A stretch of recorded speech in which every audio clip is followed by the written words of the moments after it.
Welcome, everyone. This is your friend, the DN What If, here with another exciting fanfiction. Today, we're diving into the story of What If Deku's bad mental health attracted Nezu? If you enjoy this video, don't forget to hit that like button and subscribe for more fanfiction content just like this. Now, let's get started with the fanfic. If you told Izuku Midoriya that he would be standing before Hero Corps students at UA watching Kaken practically wither from his gaze under tinted glasses, he would have called you crazy, told you your girlfriend was cheating on you, regardless if it was true or not, and then punched you for good measure. But that was the situation he found himself in. Kaken had folded into himself and was shaking with repressed rage because he knew that Izuku had more power in that moment. He knew it probably made him a bad person that he enjoyed it. But did he care? Hell no. He had abandoned morals along with personal safety a year ago. He was perfectly aware that he had crawled out of a garbage can, and frankly that was exactly the look he was going for. He hadn't cut his dark green hair in over a year and hadn't brushed it in nearly as long. It was pulled into a loose bun with a rainbow hair tie he had found on the pavement outside. He wore a beaten and stained aviator jacket with unintentionally distressed black jeans along and a t-shirt for a band that he hoped no one looked up. Emerald eyes peered predatorily at the class from under aviator sunglasses. There was also, of course, the handcuff that hung from one of his wrists that he could feel eyes being drawn to. He knew exactly what the class was thinking. Why the F is this trash gremlin here? And oh boy was that a story. It had all started when he had jumped out a window. Now, to many that may be slightly concerning, for Izuku it was just a normal Tuesday. It wasn't his fault that the cops had happened to see him smack a villain upside the head with a baseball bat because the heroes were useless as per usual. Said villain had decided to break into an appliance store and steal a fridge. For some odd reason, Izuku might be able to respect it if it was something decent like a 56-inch flat-screen TV, only to be met with a hard smack of a bat that Izuku had pulled from his backpack. And of course, the cops finally decided to arrive just in time to see the assault. That had prompted a chase through the city with Izuku darting through back alleys and dodging the random pedestrian but never loosing the unwanted police entourage. The chase ended up with him being cornered in the third floor of an abandoned building with cops surrounding the only exit. God, the lengths these people go for a teenager who only made one villain concuss. "Young man, I'm going to ask you put your hands up and kick that backpack over to me," said the cop at the front of the others. Izuku scoffed and lit a cigarette, if only to antagonize the cops, because what's better than doing something illegal right in front of authority? But yeah, like hell he was going to give them his backpack. There was some expensive shit in there. The bat, an axe, an illegally owned handgun, a bar of Dove chocolate. His mind didn't supply any obvious escape routes, so that left only one option. The 3-story drop to the hard pavement. Well, a 4-story drop didn't kill him, so he doubted this one would. Plus, he had all the full intention of dying in the first one. And so with a running leap, he crashed through the window, glass cascading into the street as he fell and tugging at his jacket. Crumple your body to lessen the impact. Roll when you hit the ground. Surprisingly enough, he didn't suffer any injuries other than a slight twinge in his ankle and a scraped knee. He heard shouts of outcry and he spared a quick glance back up at the window to see the cops leaning out the window with a mix of concern and rage. With a small bow, he booked it. If his psychiatrist had seen that little stunt, he would no doubt readmitted to the loony bin he had spent 6 weeks of his life in. If his psychiatrist saw half of the sheet he would no doubt the readmitted. Ever since the accident, he had taken up a new philosophy, eloquently called "F you and everyone else." As far as he was concerned, Deku had died in the fall. After 6 weeks of daily therapy and some very needed venting sessions, he had been reborn. Risen from the ashes of his shattered dreams into the bat-wielding maniac he was today. His mother had pulled him out of school, so he was now being homeschooled, which led to insane amounts of free time for him to get into all sorts of trouble. Boredom was his main adversary in his quest to not spiral back into the pit of hell he had been unknowingly living in. Boredom had at first been a great motivator to get into shape. He had been doing parkour, free running, boxing, gymnastics, and Koryu for quite a while. Once he found out he would never develop a quirk, he realized that he had to hone his body if he even stood a chance. So he had been doing classes once a week and had a fairly decent base. Now he did a class for each every day and was improving at an insane pace that baffled even his teachers. But soon he found that even with the intense physical training, he still found himself bored. So he had gone searching. And what he found? He had learned fairly quickly that he was much more perceptive than most people around him. His psychiatrist called him a Sherlock Holmes, whoever the F that was, and on multiple occasions, and he had often solved petty crimes before even the police. He attributed this to the now-burned hero analysis notebooks he had been writing since he was 4. Due to this, he realized that it was surprisingly easy to find blackmail on people along with learning things about them at just a glance. As soon as he figured that out, he began to hone those skills until he had achieved a bit of a reputation. It really wasn't much, but he had wrapped a few people around his finger. He had even become an informant for a few vigilantes or minor heroes. Now, he wouldn't call himself either of those, and he has chosen to remain an entirely neutral party. There was really no reason behind it other than he had been bored and decided to do something with the skills he had. But sometimes he couldn't stave off the boredom, and that always led to some memorable moments, such as mixing things with his antidepressants or ending up in police custody for some odd reason he could never quite remember. Adrenaline junkie had flashed across his mind more than once, so points for self-awareness. His basic schedule went along the lines of something like this. 6 a.m. Wake up from the imaginary sleep. 7 a.m. Homeschool. 11 a.m. Whatever bullshit he could get himself into. 3 to 8 p.m. Physical classes. 9 p.m. Basic information gathering. 12 m. More reckless bullshit. Rinse and repeat. His mother was hardly ever home, so everything worked out. Dimly he was aware that today had been the day for UA's entrance exams and he couldn't give less of a shit. He had made peace with the realization that he couldn't be a hero and frankly had better things to do than play in the dream of every 3-year-old ever. Right now it was 1:32 in the morning and the rest of the day had passed with little drama, and Jesus Christ, he was bored. For once nothing was happening in the city, and perched on the top of a skyscraper in one of the worst parts of the city. There was a cigarette hanging from his lips as he let his mind wander. He had this thing where he often couldn't remember how he got to where he was, and right now had absolutely no idea how he had gotten up here or how he was going to get down. He would probably pick the lock on the door and saunter out of the building, leaving some very confused security guards in his wake. A sudden thought possessed him, and he had never been very good at ignoring his bad ideas, so he figured why not. He pulled out his lockpicks and began to shimmy the lock on the maintenance door when there was a large rush of air, and with a bored expression, he turned around very slowly to see the outline of a very large and very muscled man. His hair was unmistakable and his smile seemed to be generating its own light. All might. Never fear for I dash. He had long ago murdered his obsession with heroes and wasn't reduced to the weeping fanboy he would have been a year ago. Instead, he cut him off and with a bit more poison than he anticipated said, "Zip it heen. Spare me the speech, I'm fine." All Might looked a little taken aback because that was a reaction he didn't experience often. He was still blinking in surprise when Izuku turned back to the door and finally got it to open. The youth dropped the cigarette, crushed it under his heel and pocketed the lockpicks. He gave All Might a wave from behind and slammed the door in his face. Toshinori stood frozen, staring at the door that he had just been so rudely dismissed by. That had never happened before. Usually, when he met someone that boy's age, they tried to hide their awe, but he had never been met someone that didn't care. The entire reason he was here was due to Aizawa, so maybe he had planned it. It sounded like something Shota would do. The story he had been told was that Shota was on the hunt for a boy who frequented the shadier parts of the city, and he had started to amass an army of people he held something over. He had no codename and hadn't made any move to use the information. But it was how villains were born, so they had wanted to put an end to it before it metastasized into something less benign.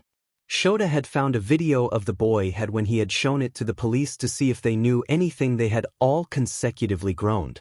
Apparently, he was a bit of a problem child and had had multiple run-ins with the law, but nothing that was less than noble, and charges that never seemed to go through. If anything, he seemed to be more of a vigilante. The boy's file had revealed that his name was Izuku Midoriya, and he looked familiar, but Toshi couldn't put his finger on it. He had been surprised when he learned he was curicless, but when he had read that he was clinically depressed and had attempted suicide last year, his heart had cried for the child. He was much too young to wish to die. So when Aizawa had called him saying that Midoriya was seen at the top of a skyscraper, he had feared the worst. After all, he had jumped from the top of the school and lived. If he were to jump from the skyscraper, he would definitely not survive. Thankfully, whatever he was doing up there seemed to be harmless. He had caught him trying to break back in the building and was smoking a cigarette. He disapproved of the cancer stick. But the boy was interesting. An air of mystery surrounded him, and he had to admit that his coldness stung a bit. He secretly hoped they would meet again under much more fortunate circumstances. It wasn't until a week later that that experience caught up with him. Izuku had once again found himself in the custody of the police for underage driving. But honestly, F that. He had been chasing this random dude who decided to snatch his wallet.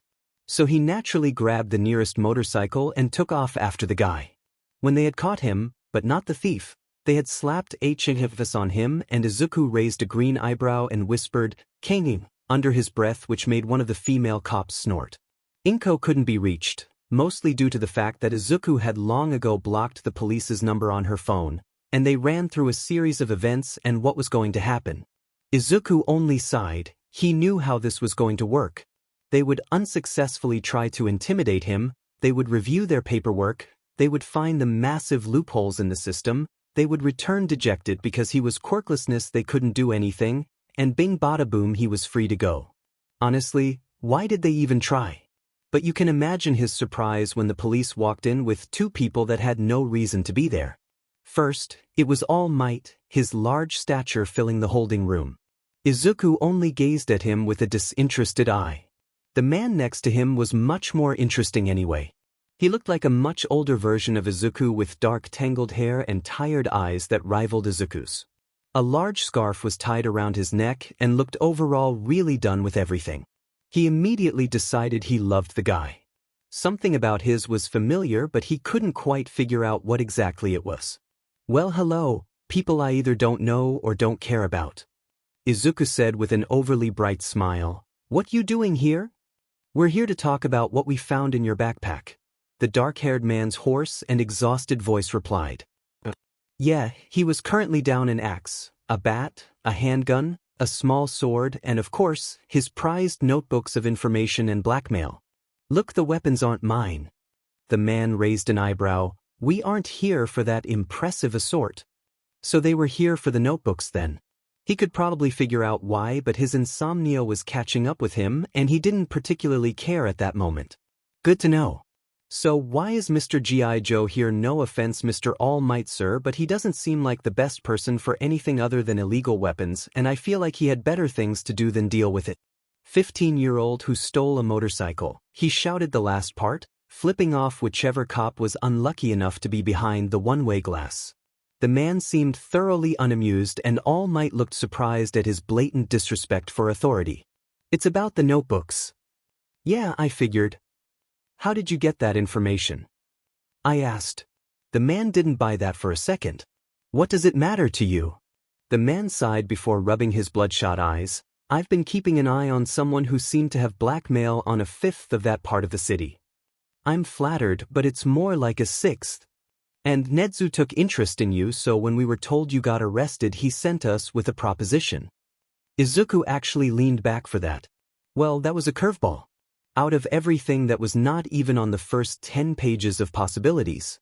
Nezu, the slightly sadistic principal of UA, had taken interest in a quirkless nobody. "What is it?" The man looked as impassive as he had the entire conversation when he said, "He wants you to be his personal student. You wouldn't be with any of the other classes and would be more like a student teacher." What in the F dash? This had come out of absolutely nowhere, and he couldn't count all the plot holes on his fingers. What does he want in return? There was no way that he didn't want something in return. Just a different perspective on the students and what they could do to improve. He feels they could benefit from an instructor in their own age level. Every part of his body screamed at him not to accept. There were too many red flags, and it was so entirely unrealistic it was almost laughable. But he had never been known for a good sense of self-preservation. Sure. All Might had been sitting quietly, watching the exchange in silence and offering no input when he suddenly jumped up and pointed at Izuku. "I remember where I know you from." The dark-haired man raised an eyebrow as the number one hero continued. "I saved you from a sludge villain last year and you asked me if I could be a hero without a quirk." Izuku finished for him, eyes hard and half-closed. "And I said no." "Indeed you did. Thanks for that, by the way. That dream needed to die anyway." All Might had suddenly gone silent as he connected the dots. He had been the final push that shoved Midoriya over the edge. The guilt that blossomed in his chest was almost enough to cripple him and revert him back to his true form. "Well, anyway, when does this special tutelage start?" The man seemed very interesting in the drama between him and All Might but replied to the question all the same. "Tomorrow at normal school hours." "Great, see you then." He flashed a smile at the duo before screaming at the top of his lungs. "Now can some beastie uncuff me so I can go home and take FNP? I have a fistfight scheduled with God at 8 o'clock. You all know perfectly well you can't touch me."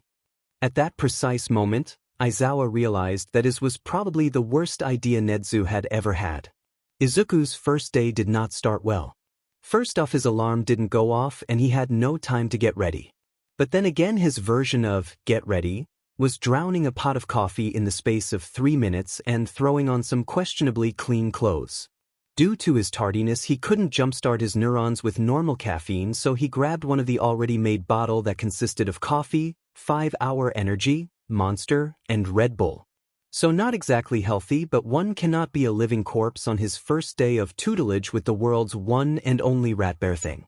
His second and possibly more annoying obstacle was being arrested again. Alright, this one was actually not his fault. He saw this man covered in spikes drag a struggling young woman into an alley and he wasn't stupid enough to not know what was about to happen. He might be a bad guy, just not a bad guy. So naturally he attacked the guy. It was actually really pathetic how easy it was to take him down. It only took a well-timed kick to the head and the guy was out.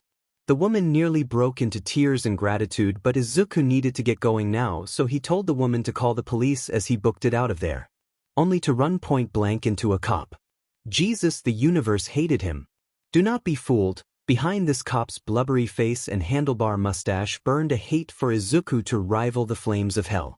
He took one look at the sobbing woman, the comatose would-be attacker, and Izuku's panicked expression before slapping on a pair of HAVs on both him and the criminal. The woman had pleaded that Izuku hadn't done anything wrong, but Mr. Donut Walrus was having no of it under the pretense of assault.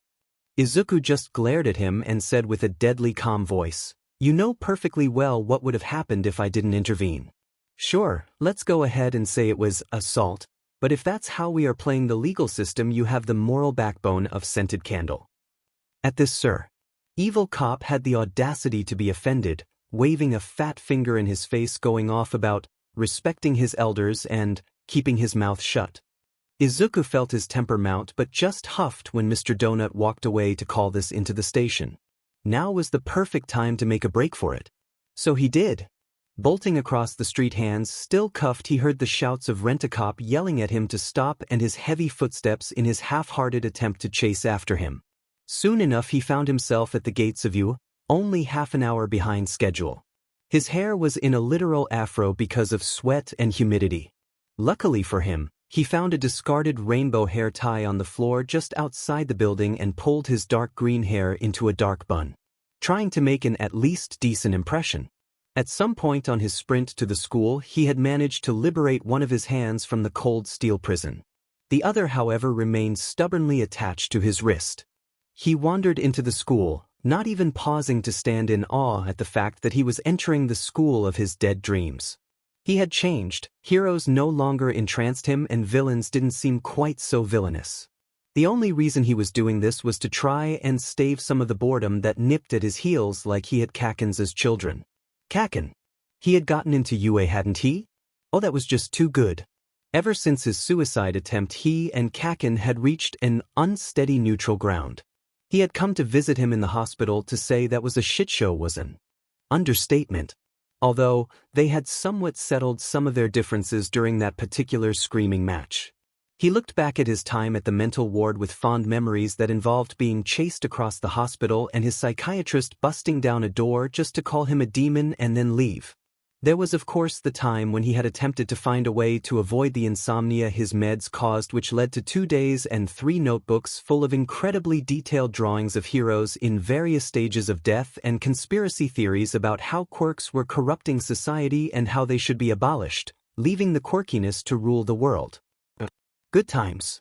Anyway, he needed to meet Nezu and get a better hand on what this special teaching even entailed. He wandered the halls of it aimlessly. Some tiny nagging voice in the back of head informed him of details he truly didn't care about. Like how this was the first day of school for the normal students, the basic layout plans, and the ever so useful knowledge of what the walls were made of. Did his brain ever shut up? Finally locating the teacher's lounge, he figured that would be a good place to start looking for the principal. Inside the lounge was a coffee machine, plush couches, and a microwave. All essential items. Only one person other than Izuku occupied the room, a skeletal man with lanky blonde hair and blue eyes with black scaras. He looked so weak a small breeze could blow him over. With a small nod in the man's direction, Izuku asked, "Sup, All Might. Any idea where I could find Nezu?" All Might basically jumped out of his skin at his recognition in his true form. "Why, he stuttered. Izuku scoffed. Please, he had been prophesying the fact that All Might had a significantly different and weaker form due to some sort of strength quirk for months. It really didn't take much brain power to connect the dots and realize that this living skeleton was All Might. "No, I don't," he replied with a deadpan expression, voice practically dripping with sarcasm. How? Bless this poor man's soul. Izuku actually sighed at that one and rubbed his temples. "Look, Superman, I really don't have time to walk through basic logic with you. I am already late, seeing I got held up on my way here." He held up his still handcuffed wrist, "and I don't want Nezu being any more sad than he might already be. So I will repeat, where is the mammal?" All Might was still reeling but pointed down the hall. "Take a left." Izuku smiled, a tiny bit of madness sneaking into his eyes. "Gracias, Bumblebee." Nezu's office was exactly where He-Man had said it would be. He entered to find the mammal sipping tea from a porcelain cup, staring at nothing with rapt attention. "I was beginning to wonder if you were ever going to show," the principal said, eyes not even shifting to meet Izuku's. "Oh, so this was what they were doing. I was beginning to wonder if I would ever get here." Izuku replied just as curtly as he swept in and spun a chair around and sat so his head was perched on the chair's back. Ever the picture of an uncaring teen with a slight rebellious streak. Nezu smiled and finally made eye contact, beady black eyes boring into Izuku's green ones. He expected Izuku to back down, to flinch and look down at the floor cowed. He did no such thing. Instead he stared back with a bored expression but fierce fire smoldering slightly behind his irises. The principal smiled for real now and clapped his paws. "Wonderful, you have a backbone. Wonderful, just wonderful," he exclaimed. Izuku raised an ungroomed eyebrow. "Well, seeing as we are already late, I'm afraid we will have to skip the pleasantries and get straight to business." Nezu pushed a manila folder towards the teen. "To start you off, I'm placing you with the 1A class to observe and help them develop their quirks and assist their teachers in any way possible. Our lessons will be more hands-on, so I am authorizing you the same authority as the teachers here." Well, that was a mouthful. He flipped through the folder and found profiles for every student in the 1A class. Kaken was in the class along with Shudo Todoroki. That would be amusing as all hell. One question nagged at the back of his mind, however. Why exactly did you think I would be good enough for this? I don't have a quirk and my morals are questionable at best. I can't help but feel underqualified. Nezu laughed before turning deadly serious. "You are being much too modest. Whether you realize it or not, if you truly wanted to, you could turn Japan into your personal playground. It doesn't take much to get someone to fall under your influence. Only one bit of information and they are yours. I figured it would be better if we got you with us before the villains." Izuku smiled bashfully, but inside his mind, he was in hysterics. If only you realized that you are too late. Aizawa was not particularly happy at his new student teacher's arrival. Izuku on the other hand fell more in love with the man when he saw that he had bundled himself in a sleeping bag and was laying on the floor like a caterpillar sipping a juice pouch. What an absolute mood. Specifically, it was Izuku's mood. 24. If a pro hero could do that, then could he come to school in a sleeping bag too? We have an assistant with us this year. He is Nezu's personal student, so I expect you to treat him with respect. Eraserhead monologued. Oh yes, he had done so research and had learned that the man who had been there for his recruitment was none other than Eraserhead, an underground hero who hated the spotlight. His type of dude. The class was already nervous out of their minds, being this was their first day, but at the news of an assistant they all perked up. But when Izuku had walked into the room with his wild hair, aviator glasses, and trashy clothes, their expressions flipped between disappointed and confused. Kaken, of course, had recognized him immediately and looked to be visibly restraining himself from saying or doing something violent. He will be helping me analyze your quirks and help you train them, Aizawa said monotone. Izuku apprised the class with a trained eye, careful to let only a sharp glint be seen through the glasses.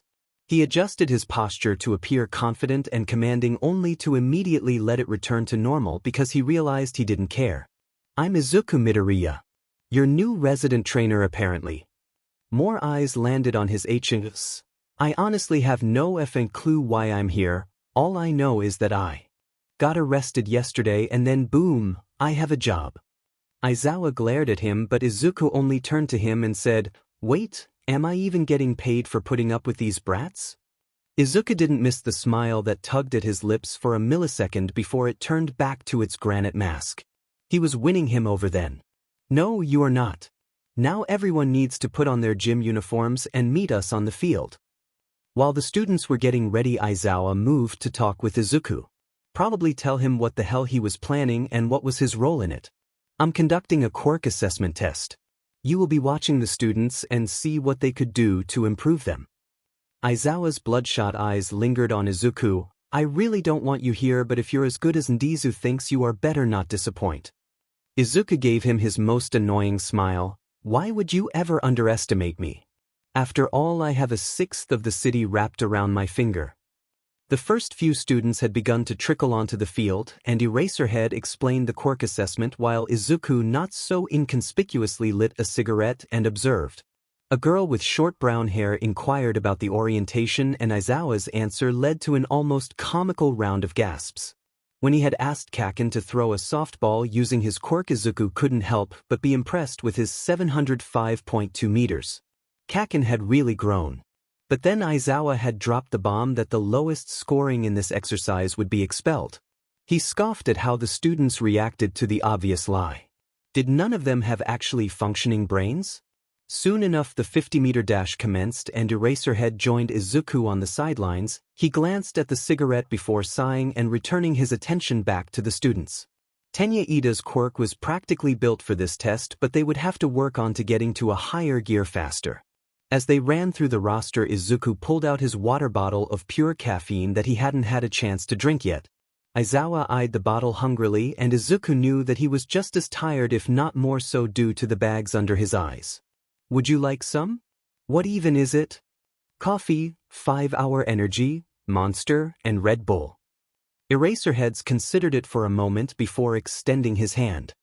He took a swig of the concoction, and in seconds his pupils dilated and he looked a bit more alert. Another step in the direction of befriending the underground hero. Soon enough the tests were coming to a close and the last few people were completed the softball throw when the same brown-haired girl from before, wasn't her name like Uruaka or something, brought up the idea of making Izuku try the test. Deku might have tensed up, but knew Izuku didn't even glance up from his notes when he said, I don't have a quirk. The general uproar this statement caused was almost comical. Why are you even here then? Ida's voice shouted over the din. It was quickly seconded by a majority of the class, so Izuku just sighed before looking towards the student body. He pointed at Ida. Your brother is Ingenium. You want desperately to become just as good as a hero as him and keep your family's name alive. Total busybody, but that doesn't take much to figure out. You are extremely straightforward and jump to conclusions. Despite your humble nature, you are also vengeful and can abandon your own moral code in order to achieve revenge. Ida stood with his mouth agape, but Izuku didn't pause. Now he turned to attention to Uraraka. You're here because of your parents. Not in the way Todoroki is. I want to talk to you about your mother later, by the way, Shudo, but because you want to give them a life where they don't have to worry about money. You are extremely empathetic but are also fierce, and if you incorporated physical fighting with your quirk, you could make major progress into getting that money for your parents. The entire class was silent, too surprised about the analysis of their classmates to make a sound other than Kaken's grumbling. How do you know all that? Uraraka questioned, still stunned beyond all belief. Simple observations. Now, does anyone else have any objections about my being here?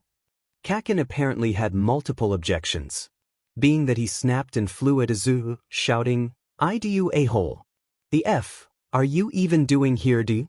With one smooth motion, Izuku had his right arm in an arm lock just waiting to be snapped. You always start with a right hook.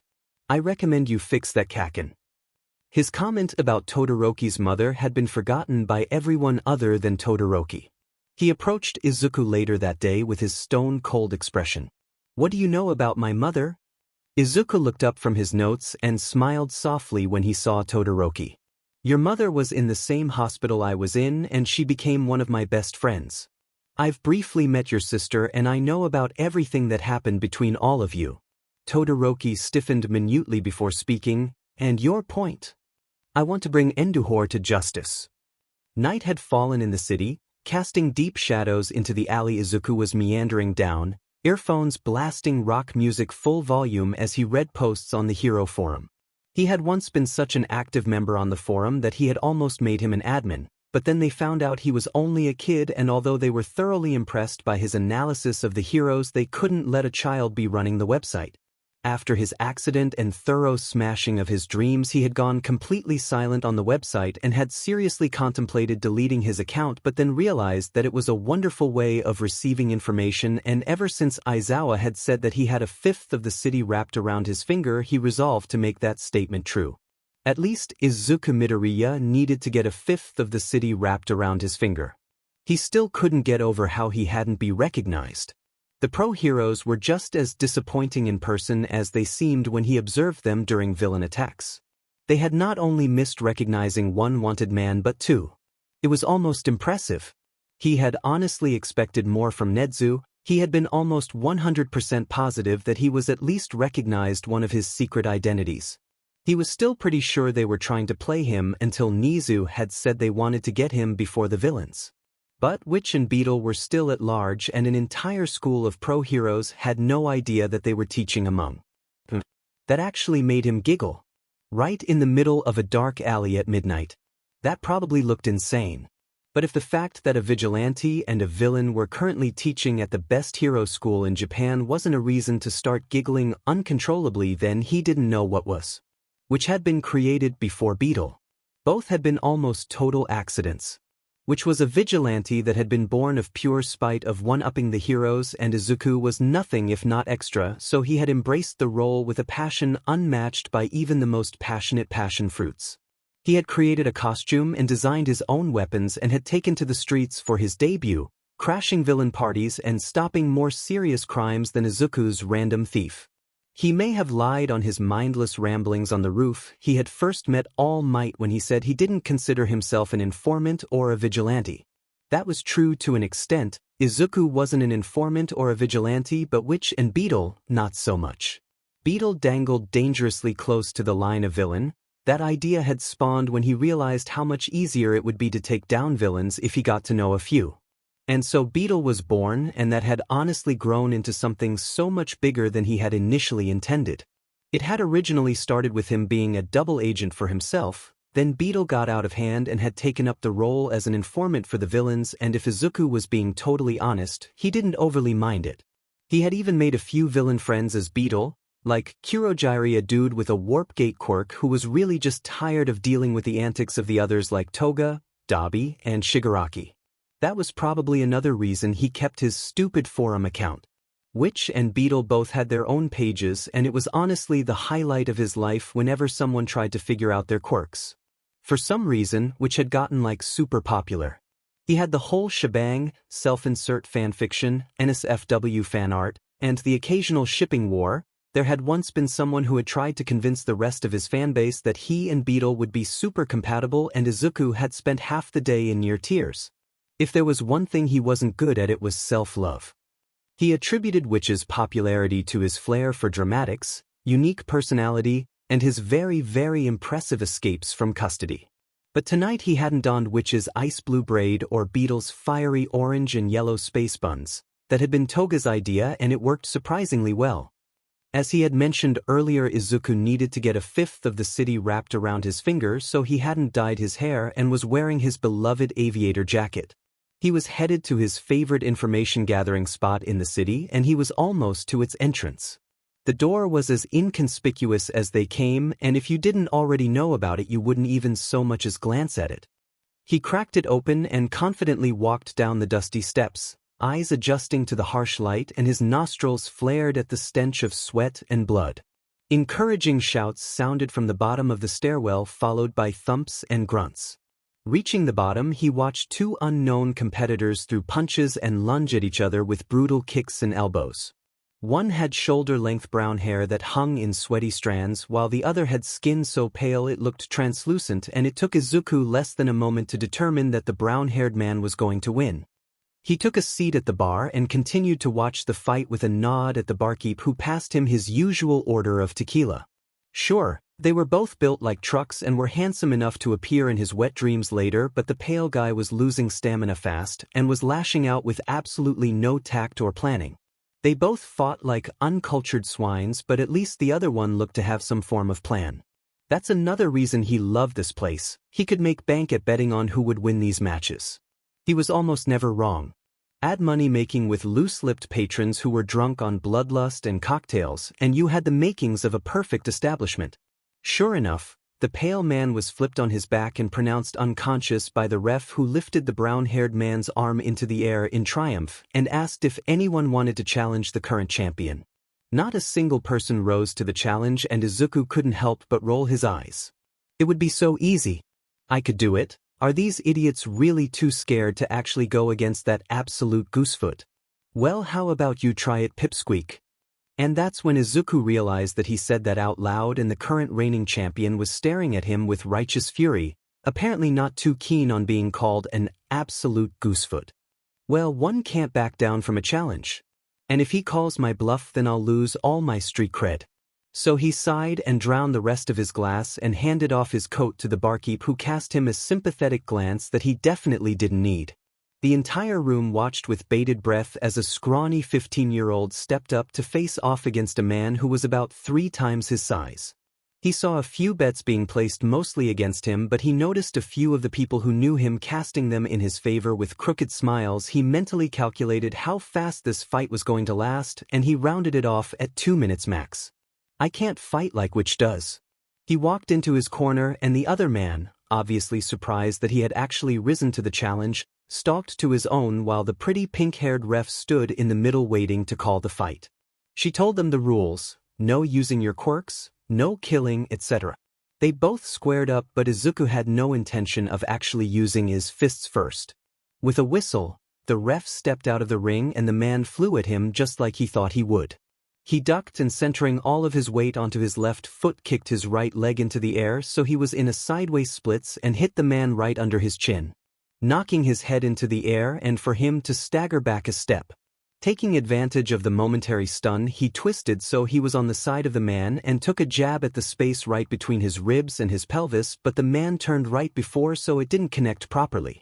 Like the cretin he was, he once again tried to hit Izuku with his fists. Honestly, do they never learn? And had the audacity to be surprised when he only found air as he dodged. Running through possible plans, he decided that he could go for pressure points, or Izuku could give the audience a show. Being a dramatic beach, he, of course, chose the showier option. Jumping up and taking the man's still outstretched arm between his legs, he let gravity drag both him and the man onto the floor with a thud. He unlocked his legs and rolled onto his feet as the man was getting over the surprise that he had been dragged to the floor by a 15-year-old who looked like he had crawled out of a dumpster. Thankfully, The man had a decent recovery time and was almost standing when an elbow jammed him in the throat. Retching for air had gasped and clawed at this throat, but before he could recover, Izuku decided to bruise his knuckles just for the novelty of it and jumped. Because he was short enough, he couldn't reach the man's face without jumping, pulling his arm back before hearing his fist connect with the man's jaw with a satisfying crack. Head spun so fast to the side that he got whiplash. The man stumbled and Izuku sighed. No one thought they could take this. Before casually walking behind him and tripping him with an outstretched foot. He landed on his but with a thud, and within moments Izuku's foot was on his throat, poised to crush his windpipe. The ref called the whistle and the room did what could only be described as exploded with cheers as people pointed and Wolf whistled at Izuku, who removed his foot from a new extremely embarrassed competitor. He flashed a smirk at the crowd before strutting out of the ring back to bar with a raised middle finger. The bartender threw him back his jacket with an odd expression before passing him another shot of tequila. Soon enough he had amassed a small crowd of people eagerly asking how he had done that, and Izuku soon came to the conclusion that bloodthirsty, drunk, and astonished patrons were the best combination for information extraction.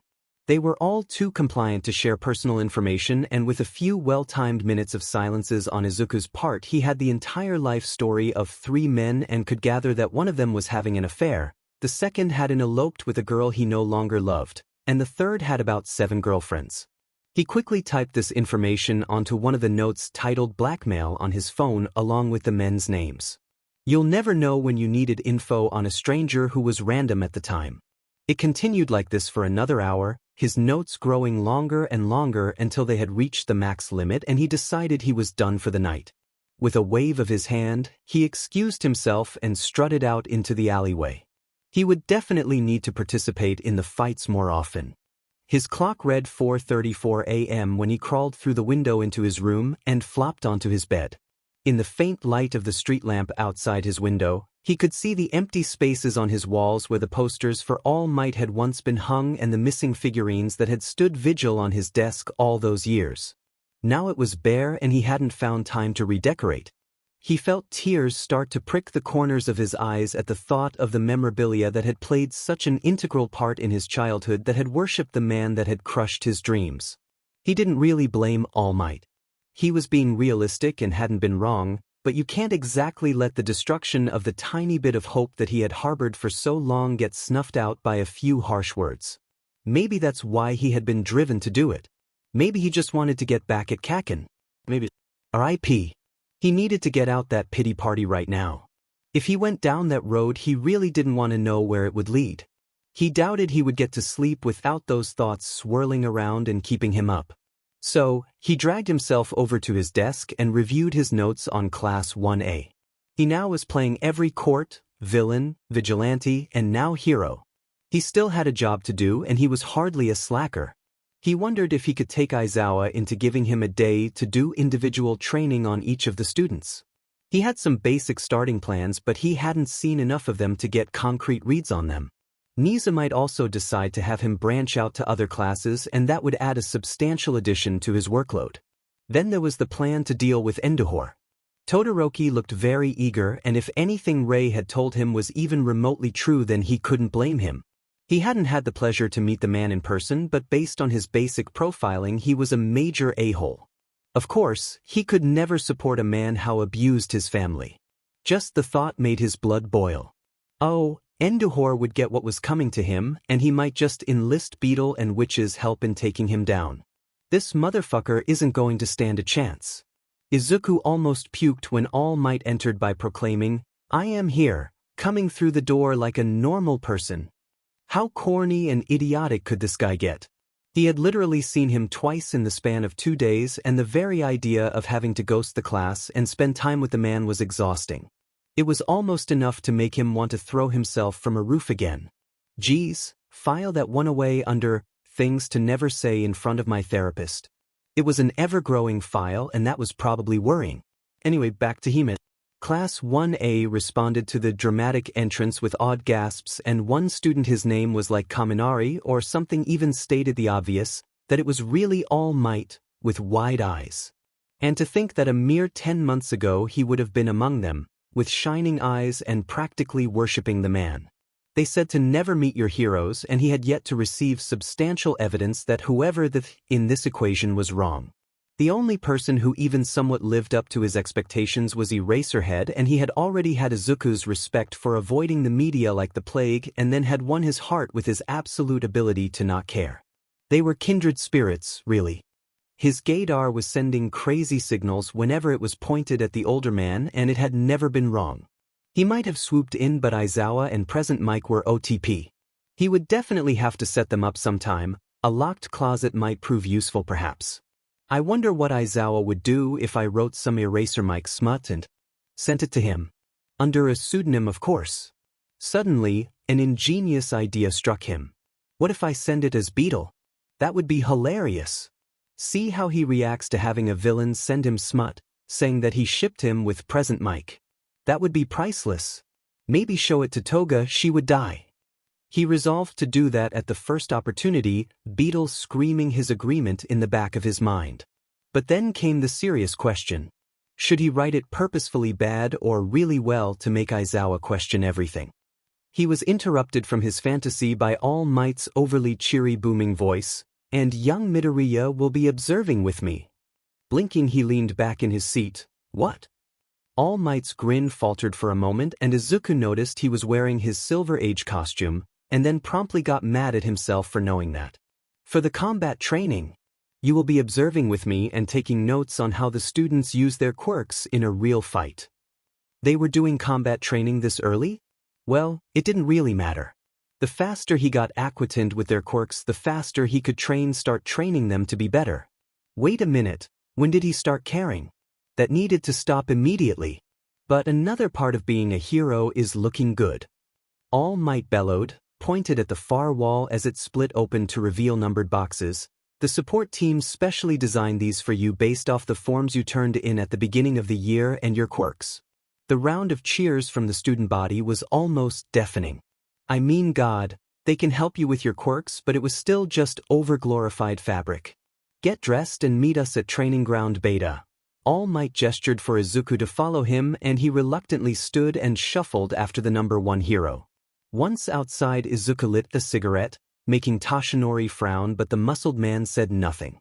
In fact, neither of them said anything until the student body had gathered and a few students glanced at the offending cancer stick hanging from Izuku's lips and wondered how he was getting away with it. They say that the costume makes the hero, and you are the living proof of that. All Might complimented, and even Izuku had to admit that they did look pretty good. Kaken had on giant gauntlets that resembled grenades on his wrist, and Izuku wondered how heavy it was and their purpose. Kaken may be an a-hole, but he wasn't an idiot. There was no reason he would wear such debilitating pieces unless they served as some other purpose. He also wore a mask, which Izuku thought was overkill, that grew into giant wing-like things that were supposed to resemble explosion tucked behind his ears with what? Barrettes? Abruptly, the thought of Kaken wearing a tiny barrette with dye written in flowery cursive came to mind, and he suddenly knew what he was getting Kaken for Christmas. Baraka, the girl with the anti-gravity quirk, wore a skin-tight bodysuit that loosely resembled No. 13's astronaut costume, but she was pulling at it, indicating that she had not intended it to be that tight. Ida Tenya, the boy with a speed quirk and whose brother was none other than Ingenium, looked like a cross between a knight and a robot, and it was almost identical to his brother's costume. And Shoto, oh Shoto. His costume literally covered his entire right side in ice. If he didn't know his quirk or his mother, then he would have just assumed it was a cosmetic choice. But since he did know his quirk and his mother, he knew that he had both fire and ice and absolutely refused to use his fire, out of spite for his a-hole father.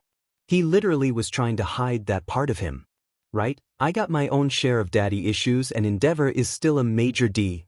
Who deserves to burn in hell? Too bad Satan already turned him down, but we need Avatar here to realize that his quirk is not his father's. As All Might explained how this exercise would work, 2 teams, heroes versus villains, blah blah blah. Izuku felt a pair of eyes on him, and he scanned the crowd until his green eyes met purple ones and they both narrowed. Hitoshi Shinso. Quirk. Brainwash. Can mentally control those who verbally answer him. Extremely useful and extremely dangerous. What did he want? They kept up their impromptu staring contest until Shinso apparently got intimidated by the tiny bit of Beetle's insanity slip into his gaze. He would need to watch him closely during this test. Then it was time to announce teams, and Ida got the unfortunate pairing of him and Bakugo vs Uruaka and Shinso. This will be one for the history books. Now if only I knew whose grave I should start digging first. Once they were gathered in the controls room, Toshinori nervously glanced at Midoriya, who was muttering under his breath as green eyes flicked across the screen, watching as the teams prepared. It would be young Ida and Bakugo as the villains and Uruaka and Shinso as the heroes. He knew he should be focusing on the students, but the guilt about what he had said that day to Midoriya was eating away at him and was hurting him more than any villain ever could. He knew this was a perfect time to bring it up, but he couldn't quite bring himself to broach the topic. Then Midoriya sighed and turned to look at him with an exasperated expression. "Look, I'm not going to tell anyone about your little secret." Toshi blinked. That hadn't even crossed his mind. Well, it was now or never. No, that isn't it. I just wanted to apologize for what I said that day and say that you can become a hero, even if you don't have a quirk. Midoriya scoffed, a little bit late for that. Toshi averted his gaze, guilt increasing at tenth-fold. Midoriya noticed the weight bearing down on the man's shoulders before exhaling through his nose and saying, "I don't blame you. You were right. You were right. I always knew that but never really acknowledged it. Add up a sudden realization that you've been lying to yourself for 14 years and suicide baits, and it makes a bit of a toxic explosion of negative emotion." Toshinori was taken aback. Suicide baits? Midoriya only shrugged. People didn't like me much at my old school. The #1 hero suddenly had the urge to track down every student who used to attend Midoriya's junior high and make them pay. In the end, the heroes had won, with Shinso baiting Kaken into replying to him in a rage-filled fury and Uruaka hitting Ida like a baseball with a concrete pillar. All in all, pretty standard. They awarded MVP to Ida and everyone agreed it was the correct choice. The rest of the exercise passed pretty uneventfully, the only interesting thing being Shoto freezing the entire building, show off, and Yaoyorozu actually drop-kicking Mineta out of a window. He deserved it. By the time he got home, he was stuck somewhere between bursting with energy and passing out on the floor. Seeing all of the students' battles had made him itch for a fight of his own, but the mental strain of analyzing all of their quirks had taken its toll. His phone pinged and made the decision of what to do for him. One of the hero forums had released an article about Witch's inactivity, and Izuku decided that was what he was going to do. At nightfall, he would become Witch, fight some criminals, save some folks, burn off some of his non-existent energy. Maybe an hour after sunset, he donned his black cloak with light blue thread embroidered the edges that had been a beach to-do, along with gray jeans and shirt. He located his bottle of hairspray dye thing he used to make his hair a light blue that washed out after one use. Plaiting it into a fishtail, he put on the finishing touch to the ensemble, a thin midnight blue cloth that he tied across his eyes that he could see perfectly out of but hid his identity well. There was also the signature black and blue witch's hat that gave him his name. He luckily didn't have to hide this from his mother. She was hardly ever home, having to work her butt off to pay for his hospital bills. Another drawback of his idiotic decision to jump from a 4-story building. Didn't he know that he could have survived? He snuck out his window before slipping into the shadows of the alleys and sunk into the persona of Witch. It was almost like acting, except he wasn't pretending to be someone else. He was becoming someone else. He developed new demeanors reflexively and his entire thought process shifted. He was still in control and could switch anytime he wished, but it was almost eerie. Which was reserved but sarcastic. Always willing to mess with the cops and often played right into their hands, only to escape again last second. His posture changed as he climbed onto the roof of a building in the business district and began running along the rooftops, avoiding the attention of the few people still milling about that evening, adopting a posture much more like Ida's stiffness instead of his perpetual slouch. He soon arrived at the abandoned penthouse apartment that had started to serve as his home base ever since he had discovered it on one of his escapades a month or two earlier. He retrieved Witch's weapons from where he stored them in neat racks. His arsenal consisted of a tactical whip that could be used much like Eraserhead's capture weapon, a carved wooden mage staff, and a tranquilizer gun. He also had a belt of throwing knives that although he knew how to use them he never had to use and hoped he wouldn't have to. They were lethal and he really didn't want to kill anyone. There was also the set of tiny lockpicks that he carried around with him constantly so he could escape from the police if need. When he was fully outfitted he stalked over to the corkboard that was covered in maps of various surrounding cities. He stopped 10 feet away at a small strip of white tape he had placed exactly for this reason. In one smooth motion he pulled a knife from his belt, closed his eyes, and flicked his wrist back and let it fly. Opening his eyes, he looked at the corkboard to see where the knife had impaled directly in the center of a map for Hosu. So that's where he was heading tonight. If he got on a train ASAP, he could make it in time for prime villain activity. That was another thing about which that differed from Izuku, which always had a system for everything while Izuku was constantly in disarray. After retrieving the knife he practically flew in the direction of the train, jumping along the flat rooflines of this district until he reached the train tracks. Catching a train was always a nerve-wracking experience. It was maybe one of the most dangerous things he did in his line of work. It involved a perfectly timed jump and then remaining perfectly still for the entirety of the ride. Riding atop a moving train was much harder than it looked, and staying alive was even harder. Tunnels were always the worst. If he didn't push himself flat on his stomach he would be vaporized instantly. The few passers-by gaped at the vigilante train surfing but which only cast a disinterested eye. Which didn't need publicity or to be a media star, he just a creature made entirely out of spite with a point to prove. He didn't shy away from the cameras but he didn't pose or wave or even acknowledge the existence of the photographers. In the back of his mind, Izuku itched to strike a pose, do a mock salute, flip them off even. Just something. Beetle laughed maniacally as he sensed Izuku's desperation, always one for inner turmoil, even if it was his own. Soon enough, he spots the familiar outline of Hosu, double and then triple checking to make sure that he wasn't missing any of his weapons. He braced his body to jump off of the train. He landed in an elegant roll that makes his cloak billow out behind him and the wind catch his braid. He sees the bright lights on a camera flash, and he knows that that picture will be viral by morning. Izuku and Beetle both gasped in delight. Total drama beaches and attention whores.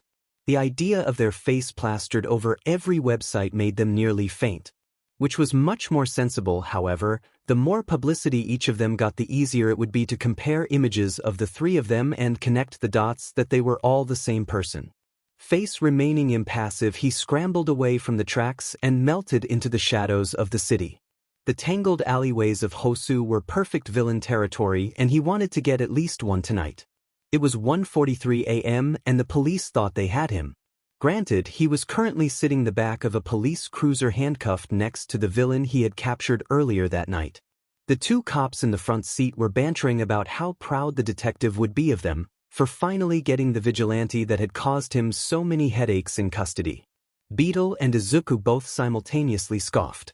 Which was not an idiot. In fact, he was probably the most logical out of the three personas and did not blindly run into situations like the other two. He had procedures to follow in case this ever happened, and frankly, it happened more than he cared to admit. The HNDCFFS had already been picked and he was just waiting for the opportune moment to escape. The villain next to him had been strangely silent throughout this entire exchange, and Beetle ever so helpfully offered information on the man. Hiroaki Kamen, quirk, gravity, can create a gravitational pull around him and pull things toward him. Sounds fancy but it's actually fairly weak. More of a thug than an actual villain. Personally, I don't like the guy but I do have a contract with him. Dabi is currently my insurance on that front. We got him on the threat of being slowly burnt alive if he broke it. So if he were to escape along with which he wouldn't pose much of a threat to society if he was in Beetle's pocket. Suddenly an idea struck him and he minutely scooted towards Kamen. If you were to hypothetically pull the glass in the windows towards you they would shatter, therefore giving us an easy escape route. He whispered so quietly it was almost inaudible. Kamen blinked, obviously surprised at the vigilante who had captured him just minutes earlier was willing to escape with him. Then he realized that the plan would actually work and smiled wickedly. His hand made a small grasping motion and which felt himself be pulled slightly towards the man, and then the sound of shattering glass filled the cruiser and the cops stopped talking and glanced at the now open window that the villain was crawling through, which moved to follow him but received a kick to the head. Almost received a kick to the head. He had assumed that the man would try and stage some form of betrayal, so he was able to duck. Then the villain had rolled out of the moving vehicle and onto the street. His arm looked broken, and with the absolutely dismal execution of that jump, which didn't doubt it. The cops were staring open-mouthed but were quickly getting over their surprise, so which took the initiative to at that moment shed his HNDCFFS and follow the villain. Although he didn't break his arm in the process, rolling like he did when he got off the train. The police were the only people he actively antagonized and annoyed. He knew it drove Detective Neo Mesa absolutely insane, not being able to keep him in custody for more than 9 minutes. So, wanted to further mess with the authorities, he left a note where he had previously been sitting. The cruiser was pulling over, and if the villain didn't try to leave him for dead, he would have let him escape, but now he had vengeance running in his veins. He pulled out his tranquilizer gun from the folds of his cloak. They really need to check him for weapons better. He aimed at the fleeing villain. He fired one round and he saw Kamin's hand fly to his neck, only to have his body fall down in the middle of the street seconds later. Seeing that his work was done, he broke into a dead sprint and soon lost the police in the maze that was Hosu. He was safely back home when he received a text. 3:12 a.m. Dabich, someone's at the bar asking for you. Bug boy, be there in 30 less than 3. Dabich, stop. Bug boy. So he was going to have to be all 3 people in a single night. He had washed out the dye he used for Witch, but Beetle's hair was a bit more complicated to color.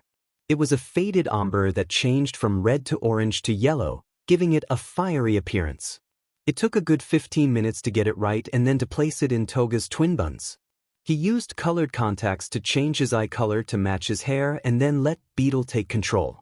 His lips widened into his signature crazed smile before strutting out the door, like a normal person. Witch scoffed. He pulled his hood over his head to hide the extremely noticeable hair as he practically skipped to the bar. Beetle knew he was a giant flirt and probably insane, but he didn't care. He was smart, and that's all that really mattered. He was 2 minutes early when he breezed the bar. He spotted Dabi and Toga making small talk with his client. He glanced at Kurogiri, who immediately started on his favorite drink, a concoction consisting of vodka, white rum, pineapple juice, and about 12 cherries.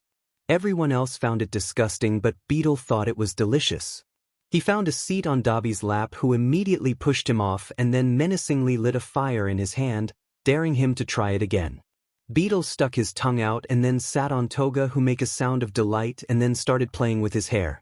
His possible client watched this all with a slightly amused expression. Kurogiri slid him with his drink, and Beetle began sipping it serenely. Dabi looked disgusted and Toga crinkled her nose. His client cleared his throat, and for the first time, Beetle got a good look at the man. He had wild black curls and dark green eyes that were about 5 shades darker than Izuku's. Beetle suddenly went completely still. He knew this man. He had only seen him in pictures, but he knew without a doubt that the man before him was Hisashi Midoriya. Inko didn't know what had become of her husband, but Beetle, due to his villain connections, knew that his father was a villain vigilante that went by the name of Dragon and was universally feared throughout Japan. But he was never in this part of Japan, so he didn't have to worry about him. For once both Izuku and Witch were silent. Then Beetle composed himself, his too wide grin returned, and insanity once again was lit behind his fiery eyes. What can I help Cha with? Hisashi swallowed. I want information on my wife and son. Beetle's heart actually stopped. I left when my son was born 15 years ago because I had made a lot of enemies and I wanted to keep them safe, but now I want to meet them and explain, and Hisashi rambled. Beetle shut out all personal connection. This was Izuku's problem. This was just another client. I'll help you for a price, of course. What's your dear son and wife's ex-wife's name? He obviously knew that, but he shouldn't know, so he had to play dumb. Inko and Izuku Midoriya. Beetle smiled. Wonderful. I'll track them down for you. Now for payment. Hisashi wasn't stupid enough to reply. How about a favor? What's the favor? The infamous villain inquired. I don't know yet. Just a favor. Equal or less to tracking down your beloved family. A favor from the almighty dragon could be quite valuable. Toga and Dabi stared at the man. They hadn't even realized who it was. Beetle looked them directly in the eyes with a scandalized expression. Did you really not know? Still stunned, both didn't reply. Beetle tooted, I am surrounded by idiots. Toga pouted and Dabi shot him a glare that he returned, looking him directly in the eyes to establish dominance. Only once Dabi backed down did he return to his father. Anyway, do you accept?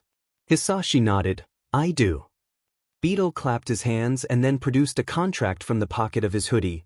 So, just sign here and then we are done. What's the catch? So this is where Izuku got his brain from. Beetle suddenly turned serious and adopted an expression that had made several thugs lose their bladders. If you fail to complete your end of the bargain, this contract will burn right along with your dear family. He pet his head. You see, I have a quirk called bind. Wonderful for my line of work.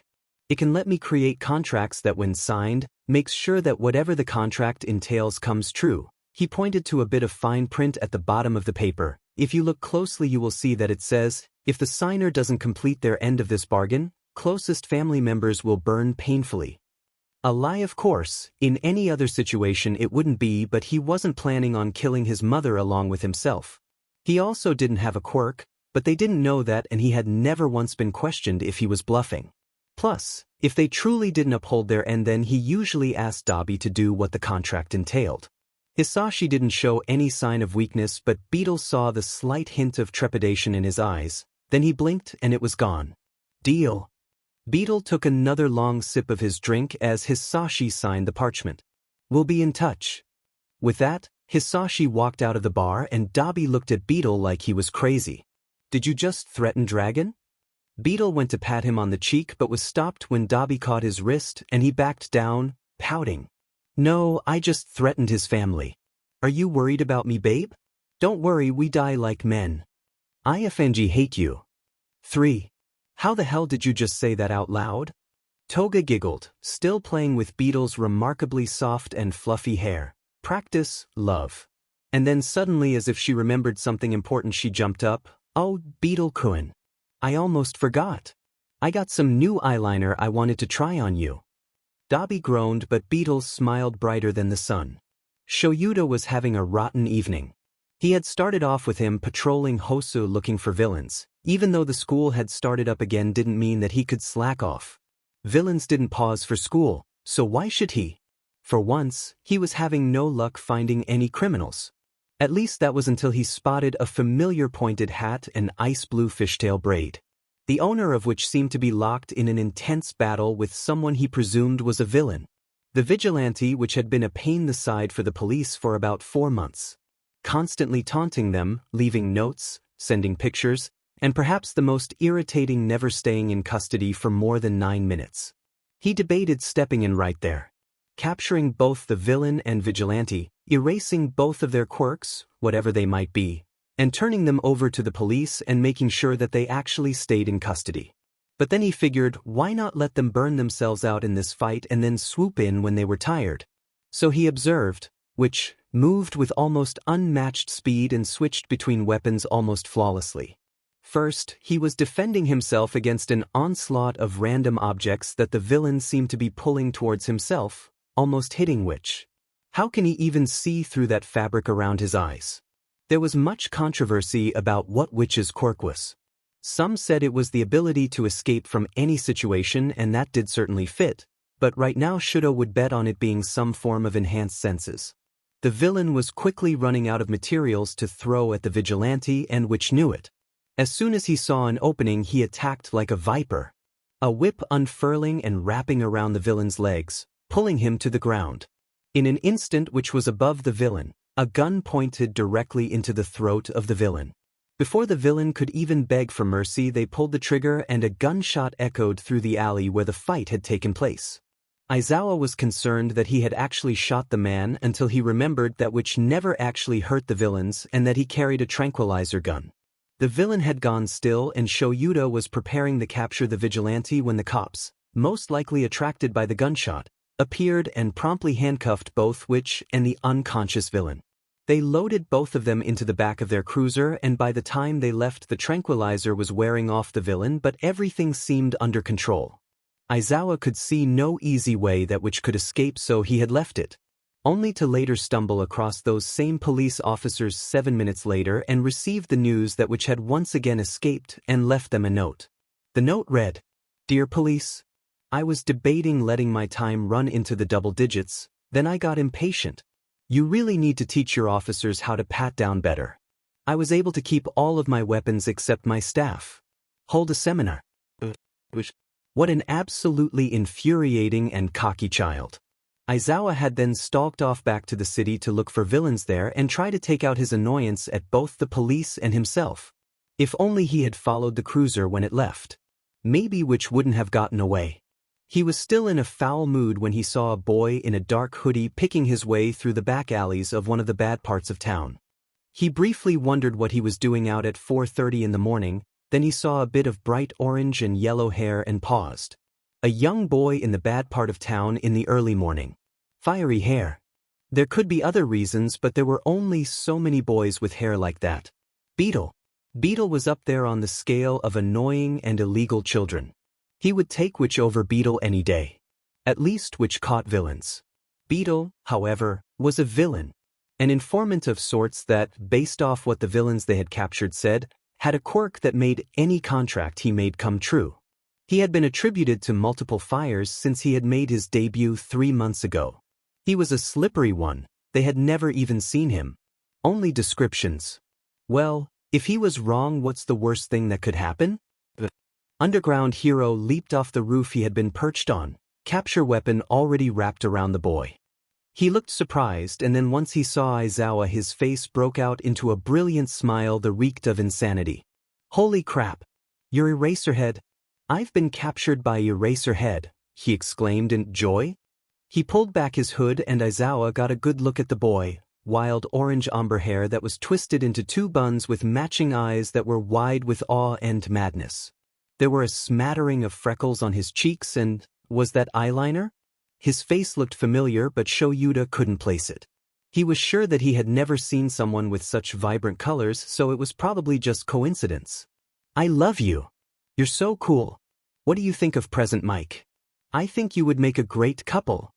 Shoyuta was taken aback. This kid is definitely insane, and he ships me and Yamada? He couldn't say he was opposed to the idea. What was he thinking? He is talking to a villain who was responsible for arson and some severe injuries and deaths. Come on, Aizawa. Talk to me. I'm your biggest fan. How do you even know I like men? Those words just slipped out and he mentally cursed himself for even talking to the little gremlin. Beetle scoffed. My gaydar had never been wrong and you are making it short-circuit. Was he really that obvious? Getting himself back to track, he pulled out his phone. He was preparing to call Detective Neo Mesa to tell him that he caught Beetle when Beetle's voice suddenly got lucid. I wouldn't do that if I was you. Shuta's gaze snapped to the young villain before asking, why not? Then Beetle's voice reverted back to its tinkling insanity. Well, what are you arresting me for? Arson, murder, assault, he replied immediately. But can you ever prove I ever actually did those things? I mean, you don't even know who I am. I could just be a civilian who wrongfully was mistaken for a villain, he with false innocence. The worst part was that it was true. And even if I was hypothetically, say, Beetle, you can't prove that he is even responsible for those crimes. It might just be one giant coincidence. Maybe a different villain decided to burn down those houses. You can't prove it. The little gremlin was right. With a sigh, he returned his phone to his pocket and prepared to try and get more information out of the villain, but suddenly had to dodge a giant blue fireball. What the hell? He couldn't find the source, but he didn't doubt that it was one of Beetle's villain friends. Eyes scanned the surrounding area. Everything was still shrouded in shadows, so he couldn't see anything other than the still captured informant. At least he thought he was still captured. For the first time, he noticed that the fireball had in fact not missed. It had hit his capture weapon and seared through the fabric, leaving it remarkably easy for Beetle to slip out of, and that was exactly what he had done. The child was nowhere to be seen, and where he had been standing there was nothing but his heap of a capture weapon. So yeah, Shoyuta was having a rotten evening. Izuku saw the exact moment Aizawa opened the email and read the first few sentences. He knew because the underground hero's eyes went wide and he practically threw his phone at the floor. Beetle cackled in the back of his mind, and Izuku tried to hide a smirk as he reviewed the notes he had taken on the class. Everyone's eyes immediately flew to their flustered teacher, and Aizawa tried to save his dignity by clearing his throat, picking up his now cracked phone, shooting a glare at the entire class, and then finally wrapping himself in his sleeping bag as if nothing happened. Beetle had done an amazing job on the fanfiction. It had taken around 2 hours to write, and he had to do the finishing touches on his way to UA.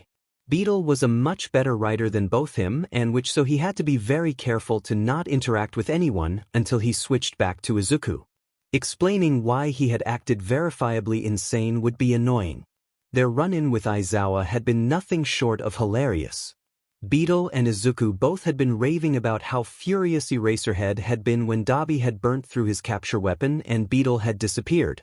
It was only made better knowing that the villain he no doubt was now dead set on capturing was currently sitting not 5 yards away, wrapped in a dark green sleeping bag and figuring out how to help the next generation of heroes become better. It was almost poetic. Fortunately, Izuku had had time to freak out the whole father who was a villain is paying one of your personas to give him information on his child's and wife's whereabouts situation in the few hours afterward while Beetle was writing, and he had come to terms with the fact that whenever Beetle decided to give him the info he would be receiving a visit from dear old dad. Which had been right about that photo of him jumping off the train going viral. The forums were basically exploding, and even the class had been abuzz about his escape from custody. Dude, did you hear that witch escaped from the police again? A boy with hair so red it had to be dyed exclaimed to a kid with an electricity quirk. He showed a video to an amassed crowd that was the entire class with the exception of Todoroki, Bakugo, and Ida. He's so manly. Just look. He jumped off a moving train. Kirishima gestured wildly at his phone that showed a gif of his exit. Do not praise the behavior of vigilantes. Ida reprimanded, although no one paid him any heed. Someone's got a fanboy, Izuku teased, who groaned in exasperation. Why don't I have any fanboys? Beetle pouted in a very toga-like fashion. Izuku could feel which rolling his eyes as he replied, You do have fanboys, you idiot. Entire goddamn web pages on the dark web. But those aren't the same. No one ever praises me in real life. You have an entire class ready to get in your pants. Which, being as unfazed by SXL anything as normal, didn't even have the decency to blush. Beetle, you literally are responsible for over a dozen deaths. I highly doubt that a group of kids in the hero course are going to fanboy over you. Not for the first time in his life, Izuku realized how weird this was. He was literally arguing with himself as two different people. Those two different people had grown to a point where they were sentient, and he had come to regard his body as nothing more than a host for his different personas. Was he a persona? Was he the host? Who was really in control here? Some type of identity disorder? Look who rolled a nat 20 on perception, Beetle purred, his argument with which forgotten. I'm not feeling like right now. More they them. Which and Izuku prayed to whatever forgotten god to give them strength. Normally he respects others' gender identities, but Beetle had at some point decided that they were gender fluid, and that just felt like stepping over a line. Izuku was totally fine with them being sentient and living their best lives with their own personalities and such, but having an entirely different gender was a bit too odd. They were all just different aspects of Izuku after all, and he was very comfortable with his gender as male. You sure we're just different aspects of you, hun? Beetle batted their eyelashes. I think we graduated from there a while ago. This was not how he had wanted to spend his morning, questioning his existence and the voices living in his head. Wow, I'm offended. Just a voice living in your head? Excuse you, this is my head too. A steady headache was beginning to form as Beetle continued to force this existential crisis upon him. We are so much more than just a voice living in your head. We are our own people. Just tethered to a single body. Beetle, will you shut up? He's going to have a panic attack. Which sighed, obviously annoyed at the other persona's blatant lack of consideration. Luckily, the door of the classroom opened and Witch and Beetle shut up as the students hurried back to their seats as a more bedraggled than usual Aizawa shuffled into the class. He narrowed his eyes at the extremely similar dark green bag that Izuku had donned in his honor. He could see why he liked it honestly, it was quite comfortable. He attributed Aizawa's even more erratic appearance to the verifiable horde of reporters that had crowded the doors of the school, latching on to anyone that even got close to the school for a comment about All Might. Eraserhead avoided the media like the plague, so that must have just been a delight for him to deal with. For Izuku it was a delight for sure. The reporters had noted his straight-out-of-garbage appearance, aka lack of uniform, and how he strode towards the school like he owned it, then decided he was too much of an enigma to ignore, and had done their best vulture impression and descended on him like he was carrion.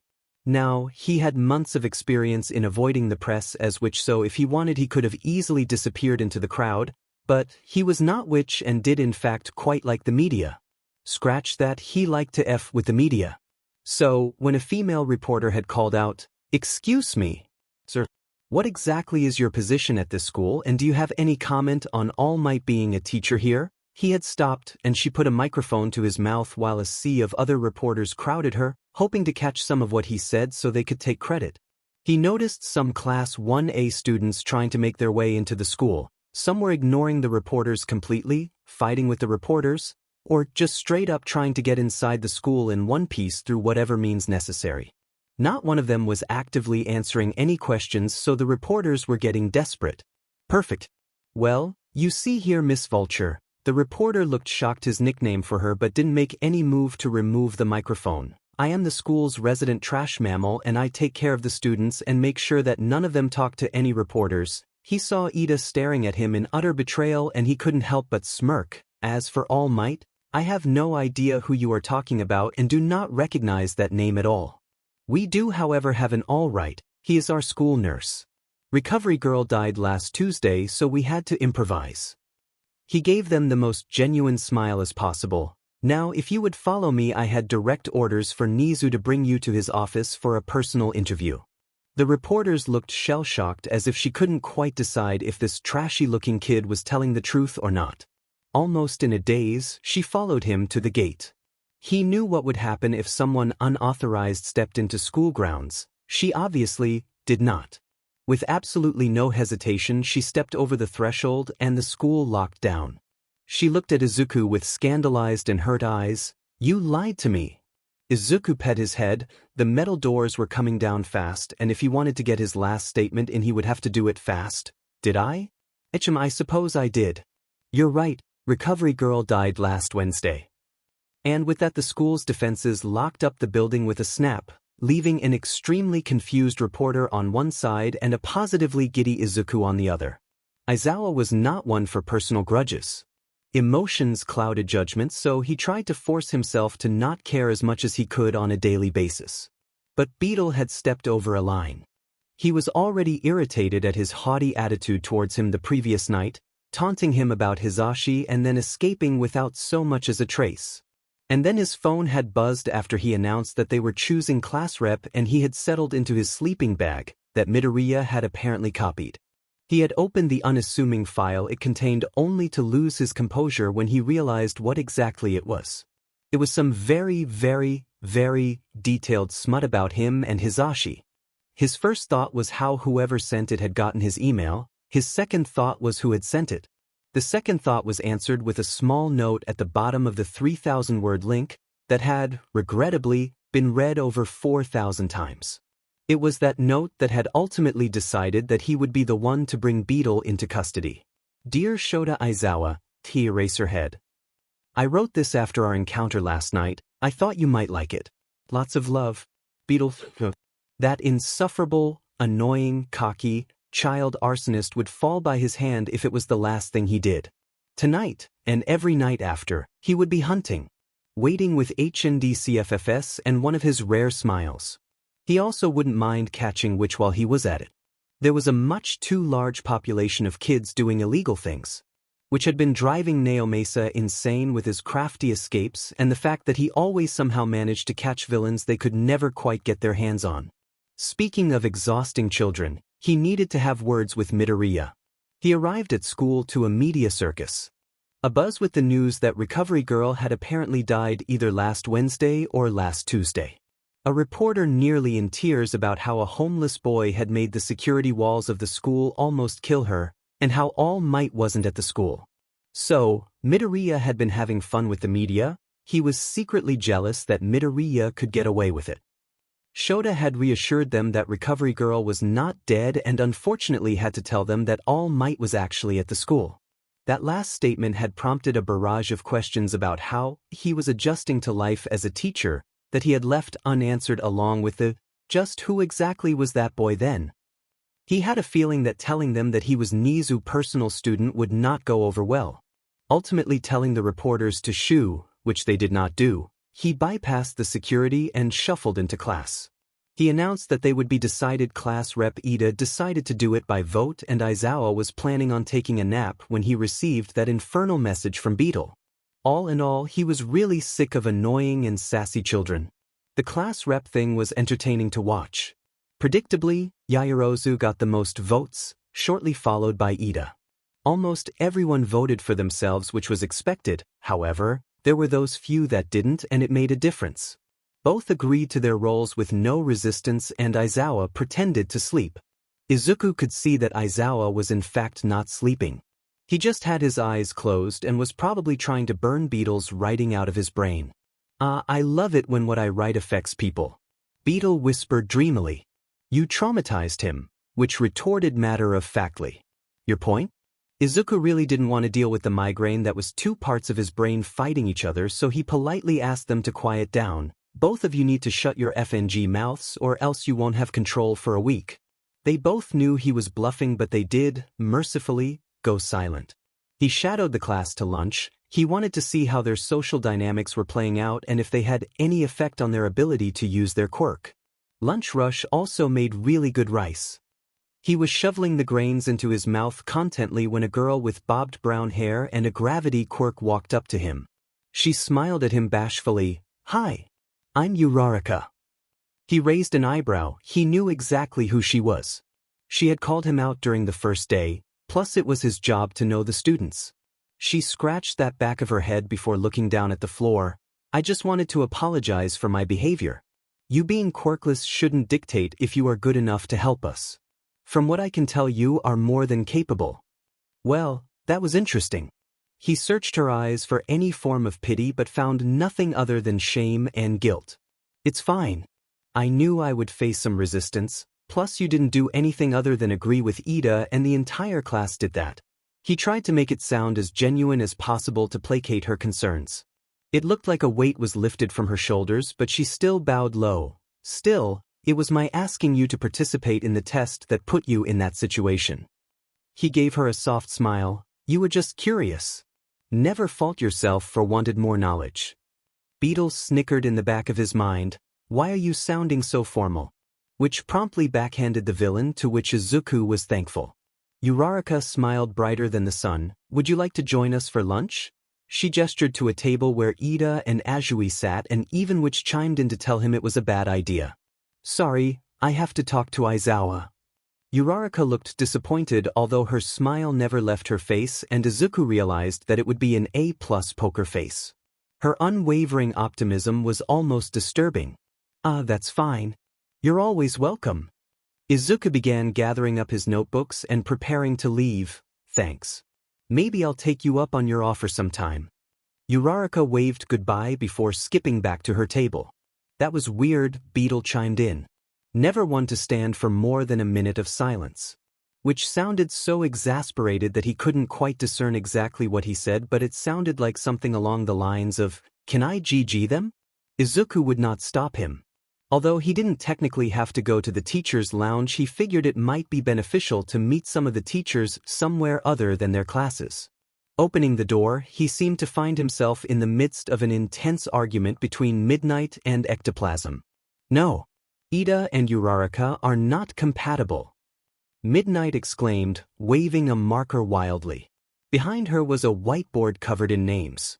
Tally marks resided under the names, and it took him a moment to realize that the names were actually ship names. "What the F-? Cementos was watching the scene with a bored expression. Without turning away from his squabbling friends, he answered the question Izuku must have said out loud. Every year Midnight holds a betting pool for which new first-year students are going to be dating by the end of the year. Right now she is doing Class 1A. Beetle was positively tickled and was laughing so hard he was sure that the other teachers could hear. Izuku held a brief press conference with Witch and Beetle before deciding on his ships. I vote Sachako, Momojo, Kiribaku, Tsurokami, and Eraser Mike. Midnight, finally noticing Izuku's existence, spun around and pointed her marker at him. This one. This one is smart. She glared at Ectoplasm. He understands that Sachako is practically canon already. Nezu, who Izuku hadn't noticed sitting next to Cementos, sipped his tea. He isn't wrong. Midnight gave a sound of triumph and put 2 more tally marks under Sachako. She seemed to process the other names Izuku gave and gave him a skeptical look. Kiribaku? Really? Bakugo seems too explosive to ever be in a relationship. That's exactly why Kirishima is perfect. His quirk means he can take Kaken's explosions. Also, Kirishima is the first person here to talk to Kaken and not get exploded. Midnight considered, found his answer satisfactory and put the seconds tally under Kiribaku. Nezu was probably the first tally. She seemed to agree to a degree to Momojaru and Tsurokami, being she didn't ask for an explanation and added the tallies. Then she remembered his last bet, Eraser Mike? That one isn't an option. Izuku shrugged, Class 1A? Class 1 as homeroom teacher. He's got to count. Right. Midnight decided that he was right and wrote, Eraser Mike, with 2 tallies underneath it. 2. Midnight gave him a wicked smile. I've shipped them since we were students here. And you haven't done anything about it? Midnight pointed to a corner of the teacher's lounge. Present Mike seemed to be laughing so hard he was crying and Aizawa looked furious. I haven't needed to. 3 guesses to why Hizashi is losing it. He decided to answer the question truthfully. A villain emailed Aizawa Eraser Mike's smut and he showed it to Yamada. Midnight blinked. Yes, actually. He chucked his phone at the ground his morning. I caught a glimpse. The 18-plus hero snorted. Shota got flustered? I would like to meet this villain and thank them personally. No one's gotten Shota that flustered before. It looks good on him. Beetle did a mock bow inside his head. I think you both might win your bet sooner than expected, Nezu said cryptically. Both Midnight's and Izuku's heads snapped to the principal. What? Nezu continued to sip his tea as he pointed a paw towards the Eraser Mike corner. They looked just in time to see Yamada press a soft kiss onto Aizawa's lips. Aizawa reacted accordingly, his hair stood on end, eyes wide in surprise. The entire staff seemed to freeze, thinking one of 2 thoughts, either what the F, or finally. Yamada pulled away, a slight flush on his features. Aizawa on the other hand, his face was the exact shade of Kirishima's hair. He stood statue still, obviously in shock. Then Midnight broke the silence with a victorious scream. She jumped at Izuku and hugged him. She was gone before Izuku could really process what was happening, flinging herself at Present Mike. Finally! Holy shit! Yes! She shook him like a rag doll. Why didn't you do that before? Aizawa was finally starting to unfreeze and Midnight turned to him with a glare she usually reserved for villains. You better start dating or I will lock you 2 in a closet. Eraserhead sputtered, still trying to wrap his head around what just happened before squeaking out a tiny, of course. Beetle was having a regular party inside his head, overjoyed at his OTP had gotten together over their fanfiction. Izuku was happy too, they were his OTP as well. Although, this was not how he had planned for this to work out. Nezu and Cementos both wore faint smiles. Glad their coworkers had finally admitted their feelings and they wouldn't have to witness to Hizashi's very visible pinning. Izuku took a seat next to Nezu and watched as Midnight practically cartwheeled around the room. Yamada had taken Aizawa's hand and Izuku had half a mind to snap a photo. That half of a mind won and he took a photo. But the wonderful mood of the room plummeted when an alarm overhead sounded and announced, Warning! Level 3 security breach. All students please evacuate the building in an orderly fashion. Every teacher immediately jumped up, reminded Izuku that they were pro-heroes. They could hear the commotion outside the door as students scrambled to leave the building. Someone had managed to get past the school's barriers and they were all panicking. Aizawa and Yamada looked out the window and let out an audible sigh of relief. It's just the press. Nezu set down his tea and transformed himself into the UA principal, Eraserhead, present Mike. You deal with the press. Everyone else help me get the students under control. Everyone in the room simultaneously nodded and hurried to do what they needed. Izuku didn't quite know what to do, so he just sat until Nezu noticed and said, Midoriya, you are an honorary teacher, aren't you? Can you please assist the other teachers in telling the students it isn't a real threat?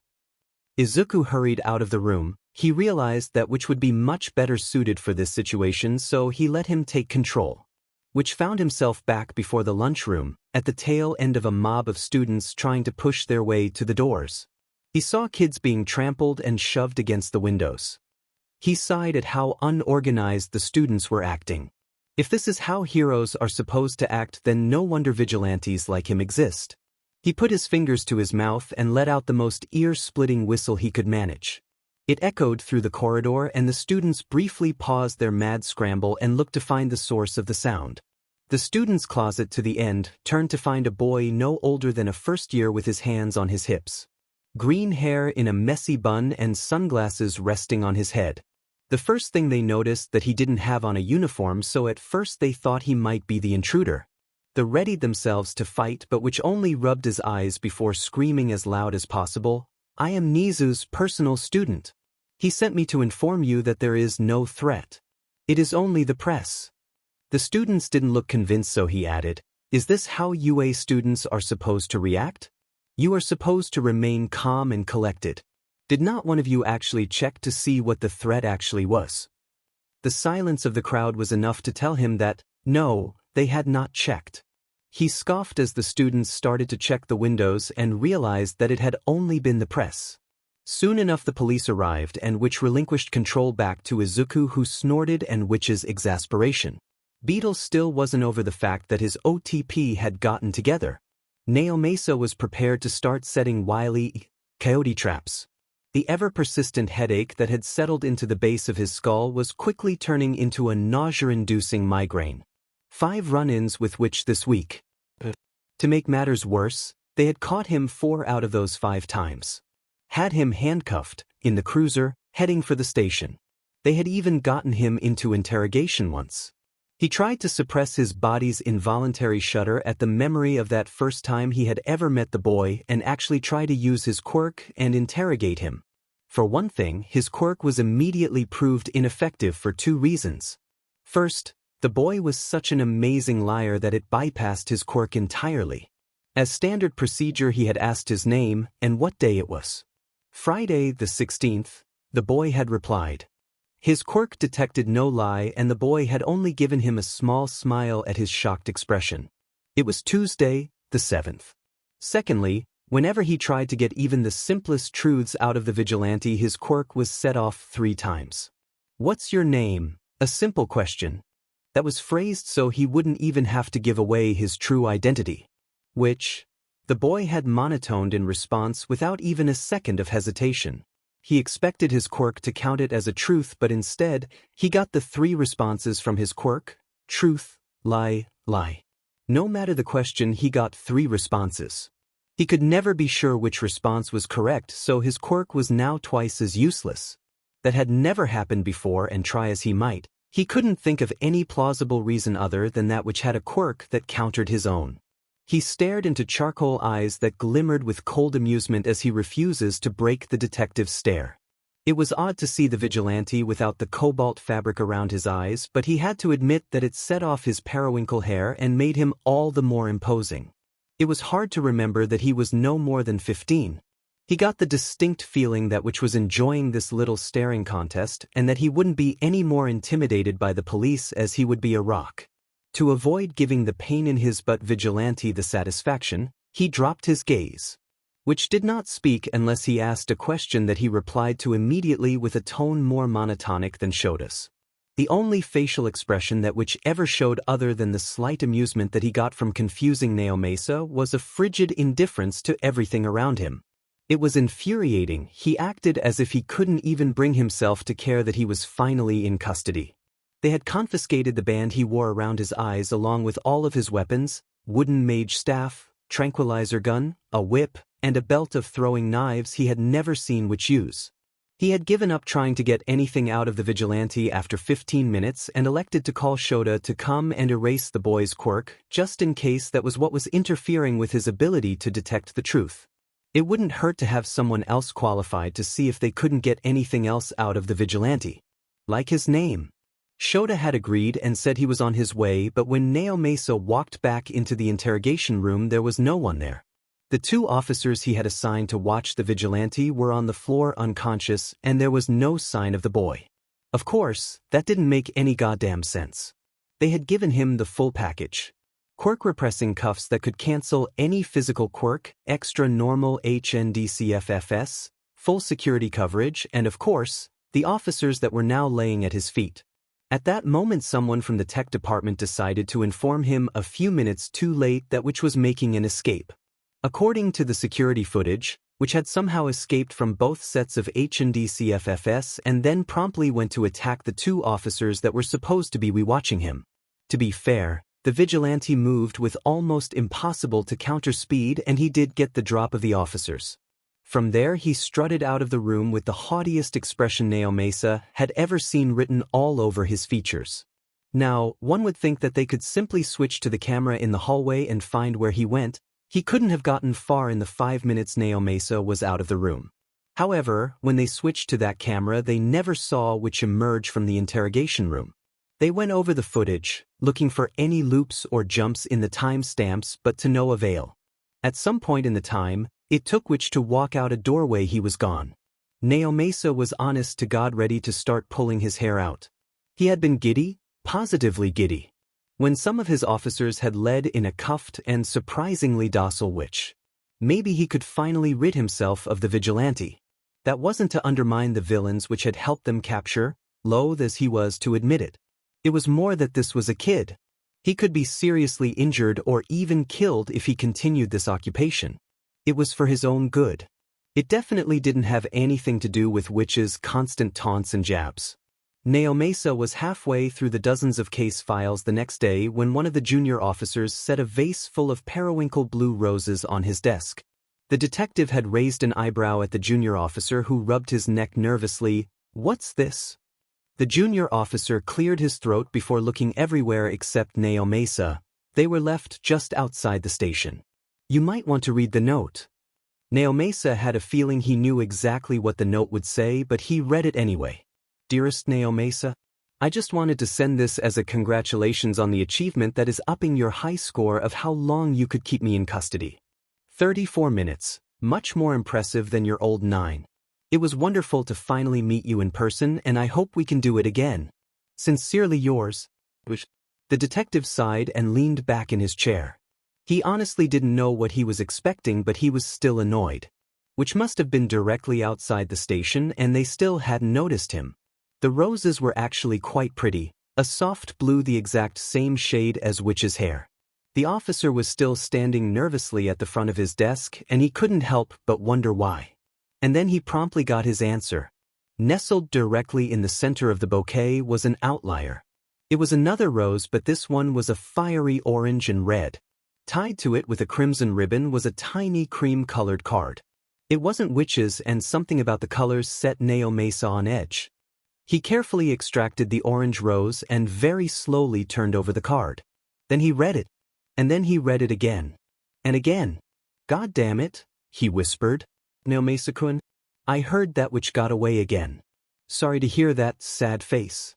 But you got your time up, so good for you. I was going to give you this rose as congrats, but it looks like someone beat me to it. I hope I can meet you sometime. Zoxo, Beetle." Izuku was seriously considering throwing himself from another building. It wasn't that he wanted to die. It was that FNG Beach and Weedle wouldn't FNG shut up. Ever since that run-in with Detective Neomesa and the entire dramatic as F Rose thing they had been doing nothing but talk. absolutely and positively in hysterics about how they had effed with the police. If he thought them arguing was bad, then this was infinitely worse. Right now he needed to focus on his first ever training session with Class 1A, and he couldn't be distracted by the voices in his head fangirling over that look on Naome's face. He was this close from asking Todoroki to impale him with some of his ice. Speaking of Todoroki, he was the first on his roster for one-on-one training. He still needed to finish the final touches on his plan to hand endeavor his butt, and it was a true masterpiece if he did say so himself. Anyway, based off what he had seen of Todoroki's quirk and how he used it, he totally shunned his fire, and based off what he had seen and heard about the absolute dumpster fire that was Endeavor from Ray, he didn't really blame him. But he did need to get him to accept that part of himself. However, that was for another day. Right now he was going to have him work on intricacies of his ice. Right now it was rough and jagged. It lacked finesse and detail. He hoped that by the time this term was over he would be able to create works of art with his quirk. When he had told Shudo this when they were in the training field for his lesson, he had raised an eyebrow. "And how will that help me?" Izuku screamed internally. The real question was how it didn't help him. Well, for one, it will help you with control. Also, being able to create weapons of ice will help in hand-to-hand combat. That was only scratching the surface, but he really didn't want to explain anymore. He might break down into tears because of Todoroki's ignorance. Shudo nodded, seeming to grasp the concept. "Thank God. How do we start?" "Made a cube." Shudo blinked. "What?" "A perfectly smooth cube of ice. Just big enough to fit in the palm of your hand." Todoroki hesitated but then focused on the task while Izuku lit a cigarette and tried to shut out Witch and Beetle, who were quite literally having a party in his brain. It took 5 minutes for Todoroki to complete the task, and by then he was panting, but in Izuku's book he did better than he expected. Shudo obviously wasn't expecting it to be that difficult and seemed thoroughly disappointed in himself. "That was faster than I expected," Izuku said, hoping to ease Todoroki's displeasure in himself. "Now flatten it." Shudo didn't say a word and set to work making the cube a sheet. 2 hours later, Izuku had a wicked headache and Shudo looked about ready to pass out. Izuku had made him create various simple shapes out of the ice, and Todoroki had made some substantial process. They had ended on the high note of a perfect sphere. A stumbling Todoroki had drawn the attention of the rest of the class from where they were training with each other under Aizawa's watchful eye. A nervous murmur had run through the students because someone had damaged the Titan among them. Izuku didn't miss Aizawa's slight smile at the students' unease. Aizawa had been a lot more smiley lately. He had attributed it to his new relationship with Yamada. He had turned a hallway the other day and had walked into them making out in the corridor. Beetle wouldn't stop screaming for an hour. While Todoroki sluggishly crept into the field to go to spar with Ida, and they immediately pass out, Izuku had given a smile nothing short of terrifying and beckoned for Uraraka to follow him to his secluded training area. He couldn't say that he didn't enjoy her gulp and a worried glance at Ida and Azui. It was 2 a.m. when Izuku got a text from Dabi. He had been having the time of his life laying on his bed and working on some incorrect pro-hero quotes.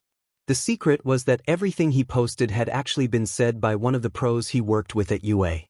They would have his head if they ever found out, but it was worth it. Anyway, Dabi had texted him with the ever-ominous message, "Dabich, Shigaraki wants to talk to you." Izuku groaned. Shigaraki and Beetle's relationship wasn't the best, and their meetings often ended with Kurogyari having to warp Shigaraki way in an effort to keep him from disintegrating Beetle.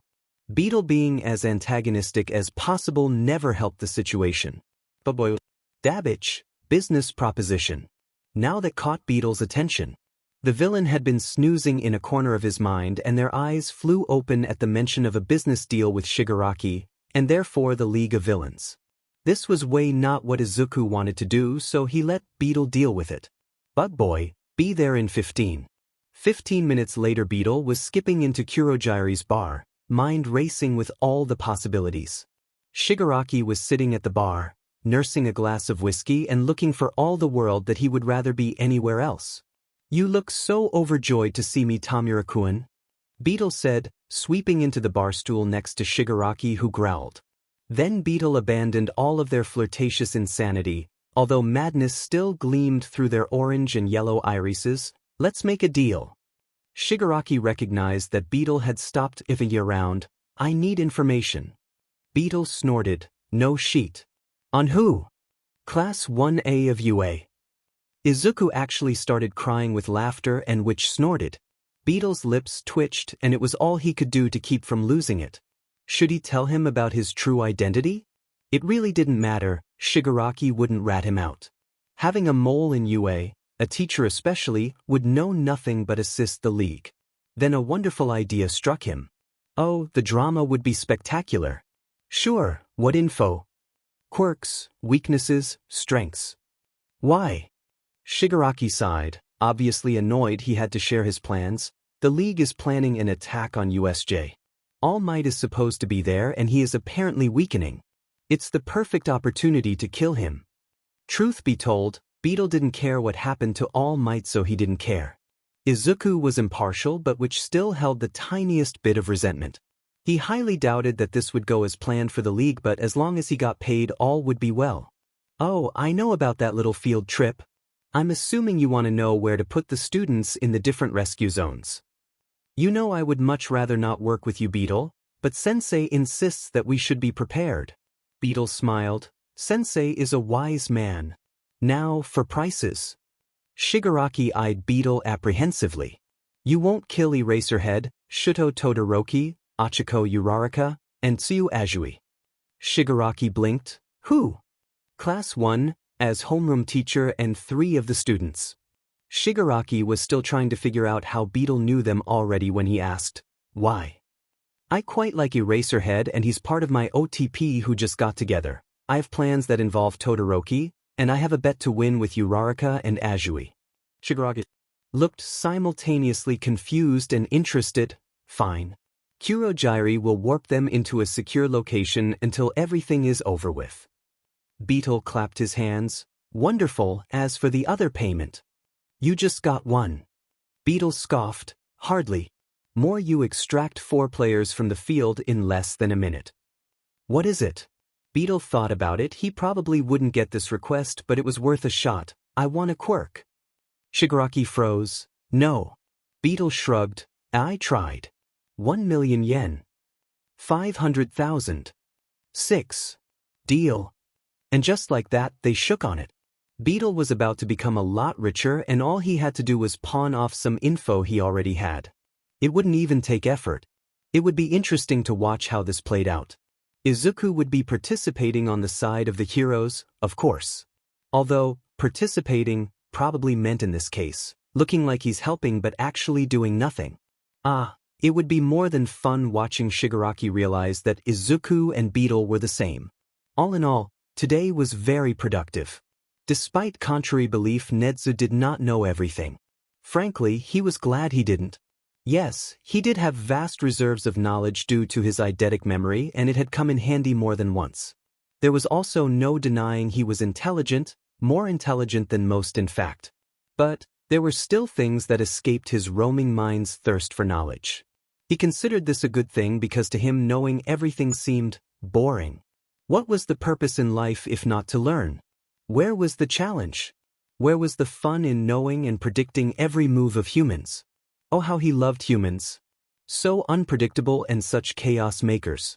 He loved to observe how they interacted, constantly having to sift through layers of emotions just to respond to a simple question. He loved watching an impulsive decision shift an entire timeline. He loved wondering what would be different if that student hadn't stayed in class a second longer or chose to give a kind word to the quiet student. As a firm believer in the butterfly effect, it was an exercise he did often. So naturally Nezu couldn't help but wonder where Izuku Midoriya would be if he hadn't thrown himself from the roof of his school 11 months ago. He had a feeling it would be so radically different he couldn't even come close to predicting it. Well, he couldn't very well predict Midoriya now anyway. The boy lied as easily as he breathed and had more secrets than All Might that despite Nezu's best efforts he could not unearth. While Midoriya was his personal student, he was also his personal project. The amount of people the boy had under his thumb was admirable enough to put him on Nezu's radar, but it was his relationship with Yagi and Bakugo that had prompted him to take him on. There was also his being quirkless, and to be honest, Nezu had been itching to enroll a quirkless student. Not only was he quirkless, but he was a morally gray quirkless student with ties to a teacher and a student ad. Truly, what more could want? Yagi was practically swimming in his guilt at how he had crushed Midoriya's dreams and, in his words, practically pushed him off the roof himself. Midoriya obviously noticed it but didn't make any attempt to remedy it other than the half-hearted attempt during the first foundational hero studies class. He hadn't been lying about not blaming Yagi and hadn't been any more bitter than expected, but did seem content to let the number one hero stew over it. Nezu would be the first to admit that he had placed Midoriya in 1A to see how he and Bakugo interacted. They obviously had a long and painful history that bordered on abuse. It was ultimately Bakugo's fault that Midoriya had tried to take his own life, and Bakugo was struggling to cope with that.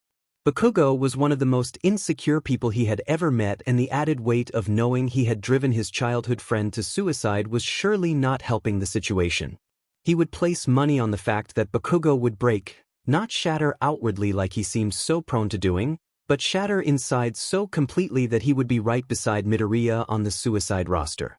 Nezu's morals had battled as he was torn between his duty as a principal to make sure his students were emotionally stable, which Bakugo and Midoriya were very obviously not, or his duty as a pursuer of knowledge.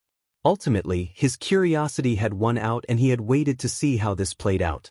He wouldn't hesitate to intervene if things went too far, and he would never let Bakugo actually go through with it, but he couldn't deny that this situation made him giddy. Midoriya had surprisingly enough taken to Shudo Todoroki, and if security footage was to be believed, they were plotting Endeavor's downfall for being an abusive BSTRD who is more a villain than a hero. That statement confirmed what Nezu had suspected of NG for years, and Shudo Todoroki's behavior paralleled symptoms of abuse too well to ignore. He had an ongoing file about the Todoroki family, and he had seriously considered opening a formal police investigation but decided to hold off until the boys were done with whatever they were plotting, deciding to observe and see how radically they handled it and how emotions clouded their judgment. He was still trying to untangle the webs of lies that Midoriya had woven around himself, and it was proving to be a much harder task than he had planned, but he joyously accepted the challenge. Midoriya was obviously hiding something, and Nezu was determined to find out what it was. He had caught his personal student muttering under his breath, whispering for things to "shut up" or "you guys are the FNG worst." He never sounded overly upset when he said those things to whoever he was saying it to, more exasperated and endearing. There were also times when Midoriya's demeanor would shift entirely. One moment he was his usual annoying and sassy self, then he would suddenly snap up straight and observe the area with cold eyes that rivaled Nezu's. Or on the completely other end of the spectrum, he would suddenly become quite insane and have a constant flirtatious grin plastered to his face. It intrigued Nezu to no end, even he could not act that realistically, and there was never a set time or reason Midoriya changed. Right now he had some sneaking suspicions, but it was nothing he could prove, unfortunately. Humans were such complex creatures. Shota Aizawa was horrified. Shota had been horrified for many reasons in his life. Whether it be from a villain's actions or his recently gained knowledge of Hisashi's abysmal cooking skills. In his line of work, it was part of the job description. However, right now the source of his horror had nothing to do with him being a pro-hero, although he had been horrified by this person before. With his blatant disrespect for authority and bad habits, Izuka Midoriya had horrified Aizawa more than once. This time, however, it wasn't directly Midoriya that horrified him. It was the fact that he was growing to like the little gremlin. Said gremlin was currently sitting in the seat behind Shota in the bus headed to the USJ and talking his ear off, rambling about the students' quirks and how well they were going to perform in today's tests. With his training, they would apparently do better, which Shota didn't doubt. Problem Child was a bit of a mad genius. Midoriya smelled like cigarettes, and his ever-changing alcohol breath now told Aizawa that he had gone to some sort of wine. The boy had some serious addiction problems, but something told him that if Midoriya didn't want to change, then they shouldn't even bother.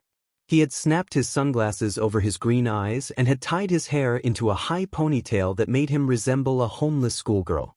He had adopted Aizawa's sleeping bag permanently, and he wore that almost everywhere he went. Underneath would be the absolutely destroyed clothing he never seemed to change out of but at least seemed to wash. And the worst part was that his sass and bad hygiene was starting to grow on the underground hero. He had come to this realization when the boy was halfway through telling him about how he was refining Todoroki's quirk and he had almost crashed the bus into a ditch. He was still in a small form of shock when he pulled into the USJ and the students filed out of the bus and No. 13 gave them their welcoming speech. While the students were still gaping at the inside of the USJ and childishly snickering about its name, he shuffled over to No. 13 with Midoriya at his side. The boy only seemed mildly impressed and despite being inside didn't remove his sunglasses so he couldn't see his eyes, but he knew they were probably bouncing around the facility.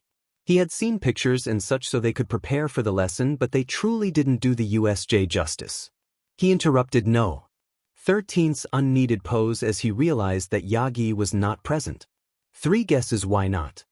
His suspicion was unfortunately proven right by No. 13's explanation with her helpful model of holding up 3 fingers to illustrate Yagi's time limit. Shota pinched the bridge of his nose and sighed. He was the most irresponsible person this school had ever employed. Midoriya knew that All Might should be here and had met Aizawa's gaze with a deadpan expression that said he shared his sentiments exactly. The boy had somehow figured out Yagi's state all on his own and looked to be just as disappointed in the number 1 hero as Aizawa was. From what he had heard, his and All Might's relationship was strange, but as long as they were able to work together he didn't care. Although it did warm his heart to know that someone agreed with him on how absolutely underqualified Yagi was for a teaching position. The gremlin had already met all of the UA staff and they had all taken quite a liking to the problem child, so No. 13 didn't bat an eyelash and gave Midoriya a ruffled his hair. Midoriya growled with no real menace and Uraraka squeaked and fawned at how adorable it was. Aizawa attributed the other faculty's fondness to the fact that they didn't have to put up with him all day as Shota did. But you like him too, some traitorous part of his mind whispered. Nope. That needed to stop right now. We best get on with it. We are just wasting time, he announced in his usual monotone, giving absolutely no indication he actually had emotions, much less that he was actually fond of someone. Luckily No. 13 took over and gave them a slightly terrifying talk about how their quirks could easily be used to harm. He noted how Shinso avoided looking at anyone as she spoke while she held everyone else's rapt attention. He had put up with years of bullying because he had a supposedly villainous quirk and knew all too well that it could easily be used to harm. 13 bowed and the students cheered. Aizawa was ready to get on with it, but as soon as he pointed towards the USJ proper, the lights died and the fountain sputtered. Aizawa felt the shift in the air and spun around just in time to see a regular void being ripped open in the main plaza of the USJ. Once birthed into existence, the portal cracked and expanded in size until it took up the entire courtyard. Smoky yellow eyes glared at them from the top of the void and Aizawa snapped in hero mode. Within moments of the appearance of the portal appearing, it was pulled apart like a curtain by a man with ragged hair so light of a blue it was almost white that seemed to be wearing disembodied hands on his arms and face like they were accessories. No one move. Stay together. Shota shouted at his students, instinct taking over. Midoriya and 13 stay and protect the students. The students had taken notice of the vortex and were on high alert as the man covered in hands was shortly followed by villains armed with various weapons. Within moments the entire courtyard was completely full of enemies. The only one that truly concerned him was the behemoth of a man with one hell of a mutation quirk. He was an unnatural shade of purple and had eyes were sticking straight out of an exposed brain and rows of jagged teeth. There was a predatory glint in his eyes that makes Shota wonder if he was even human. He immediately slipped into his hero mode along with No. 13. Midoriya shifted as well, posture straightening as his eyes darkened with cold calculation that he had only ever seen on Nezu. He was suddenly reminded that this boy was also smart enough to keep up with the principal and not be intimidated by him. He strapped on his goggles, mind racing. Right now the students were the first priority and he had to make sure they got to safety. The students didn't seem to know what was happening. Kirishima even inquired if this was part of the simulation. He was about to fill them in when Midoriya beat him to it. No, Kirishima, this was not planned. Those are villains, and at the moment our top priority is to keep you safe, so I'm going to ask you to run and get out of here immediately to alert the school. The class all gasped as their eyes flew wide with fright. Uraraka looked terrified but was able to squawk. But what about you? You have to come with us. You don't have a quirk and nearly enough power to take on all of them. Aizawa felt compelled to agree but didn't have the opportunity to speak before Midoriya turned to Kaminari, completely ignoring Uraraka. Try to use your quirk to alert the school. The villains probably cut off all communication, so you're your best bet. It was becoming more apparent that this was a well-coordinated attack. They had cut off all communication and had very carefully chosen an isolated location to strike at an exact time a class would be present. They may be stupid for trespassing onto UA, but they did have a goal in mind. Shota was surprised how well Midoriya was handling this, taking control of the situation immediately and not even showing the slightest bit of panic. But that didn't excuse the fact that he physically couldn't take on the villains without a quirk. He needed to leave with the rest of the students. Midoriya, go with the other students. You and 13 make sure they get to safety and alert the school. Aizawa commanded, stepping forward to engage the villain group, capture weapon already starting to float around him. Midoriya offered no response and instead stood stock still. He had removed his sunglasses to accommodate for the lower light level, and his emerald eyes were bouncing from villain to villain.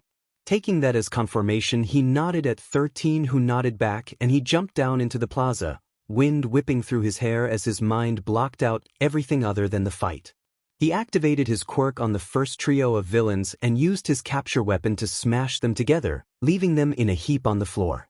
Soon he was surrounded and had obviously been recognized. A heteromorphic villain flew at him, saying how he couldn't erase his quirk, which was true enough. He ducked under the villain's fists and landed a solid hit to his face, knocking him into the air as he ducked the fist of another villain behind him. Letting his capture weapon wrap around the heteromorphic villain as he kicked the villain at his back, knocking him along with two others to the ground.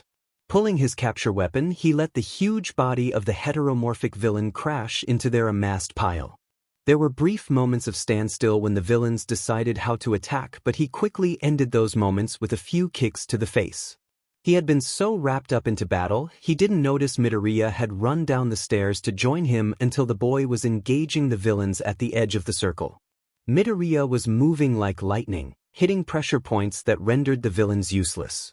There was a glint in his eyes that spoke of calculated attacks and total destruction, although his expression was totally neutral. The boy was slowly clearing a direct path to the hand villain, and it was all Aizawa could do to call out to him, "Midoriya! Get back to the other students!" Midoriya didn't offer any reaction as he picked his way across the field with nothing but his fists and feet with such brutal efficacy that Aizawa mentally kicked himself for underestimating him. In that brief moment of silent observation and revelation, Aizawa lost focus and received a punch to his stomach that left him gasping for breath. Suddenly he felt himself falling. He looked to find the warp villain standing behind him as he fell into the warp gate that he had summoned on the floor. The last thing Shota Aizawa saw before he fell through the gate entirely was Midoriya standing before the apparent leader of this attack. He saw the green-haired boy say something, and a look of absolute confusion and outrage pass over the hand villain's face, which was annoyed. Why was he the one that had to do all of the physical fighting and assess the situation? He was strictly in the neutral. This was Izuku and Beetle's ploy. But here he was, picking his way across the ocean of thugs without his weapons and bruising his knuckles while he ignored Aizawa's shouts for him to retreat and 13 and Class 1A screaming at him to come back. All of them too stupid to realize that it wasn't Izuku and instead the vigilante they had been fawning over just days prior. First of all, those are technically all of our knuckles you are bruising. Second, you are the best at physical fights with quirks like this, so take it as a compliment. And third, ouch, I happen to like some of the people in that class. Izuku said in his mind, ticking off the points on his fingers. Plus we can't disguise madness very well, and Azarin would probably notice if it was me. Beetle ever so helpfully pointed out. Izuku turned to Beetle, "Are you sure you should be so proud you're crazy?" Beetle pressed a hand over his heart as if he had been wounded. "How dare you, Izun? I thought we were friends, TT. For the 100th time, how do you use emoticons in SPECH? Can you two shut up and actually help me? I'm trying to keep us from getting killed. Which murmured under his breath, ducking a villain's punch as he caught the villain's arm and twisted it, breaking the bone in two. He was close to Shigaraki, and once he reached Beetle's employer he could retreat to sulk. Out of the corner of his eye he saw Kurogyari warp behind Aizawa and create a warp gate. At least they were keeping their part of the deal. With a few more well-placed attacks, the remaining villains separating Witch and Shigaraki fell to the floor, and Witch let Beetle deal with it. Shigaraki looked momentarily surprised that someone had gotten past all of the villains and looked even more confused when Beetle waved at him. "Hiya, Tamura-kun. Fancy seeing you here." Then Tamura recognized the mad glint in Beetle's now green eyes and the flirtatious smirk that drove him so insane. His expression shifted somewhere between absolute rage and confusion, and oh my god, how Beetle wished he had a camera to immortalize that face. "Beetle?" he asked almost hesitantly. Beetle smiled wider, positively giddy at his grand debut. "In the flesh." "What are you doing here?" Tamura squawked, still trying to figure everything out. "Well, I work here, silly. Well, technically Izuku works here, but that is basically the same thing." Beetle giggled despite Izuku and Beetle screaming at him not to. Tamura grew suddenly furious. "So you're a hero then?" "None of us are heroes. I mean, we have Izuku who is here because he's Nezu's personal student. But only because he was bored, and which being a vigilante and being insanely salty about the world.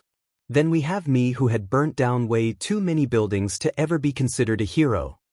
"Why the f did you say that?" Witch and Izuku shouted in unison, positively outraged that Beetle had given away their secret. "Wait, Witch is a student here too?" Tamura growled, trying desperately to piece everything together. Beetle sighed. "I think it would be better if I showed you." Suddenly he pushed Witch into command, and the madness faded out his eyes and his face became the schooled into the cold mask he always wore. "Goddamn it, Beetle. It is your problem, not mine. Deal with it." And then Beetle was back with his signature insanity. Shigaraki was left blinking in shock as he stuttered, What the hell? Is it some sort of quirk or?" Beetle shrugged. "Nope. We are all as quirkless as it gets. Probably some sort of personality disorder." "You told me I wasn't a personality disorder." Izuku screamed inside his head, but Beetle shushed him as he continued his conversation with a stunned Shigaraki. "It's truly amazing what hair dye and colored contacts can do. I trust you won't give away any of our secrets, Tamura-kun. Having a mole in the school is much too valuable for that." Beetle joyously exclaimed, having way too much fun messing with Tamura. Tamura was still reeling but nodded. "Wonderful. I trust Kurogyari has gotten the ones I want alive to safety?" Shigaraki was snapped out of his daze by the sharp threat hidden behind Beetle's words. "Probably. Kurogyari knows what he's doing and he never does back on a deal." "So true. Now if you could please look like you're fighting me. It's important to keep up appearances, you know."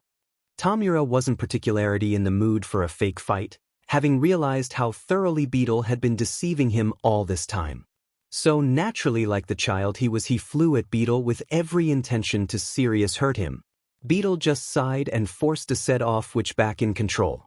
Luckily, Witch was too busy staying alive to complain. Aizawa was not someone who was quick to anger.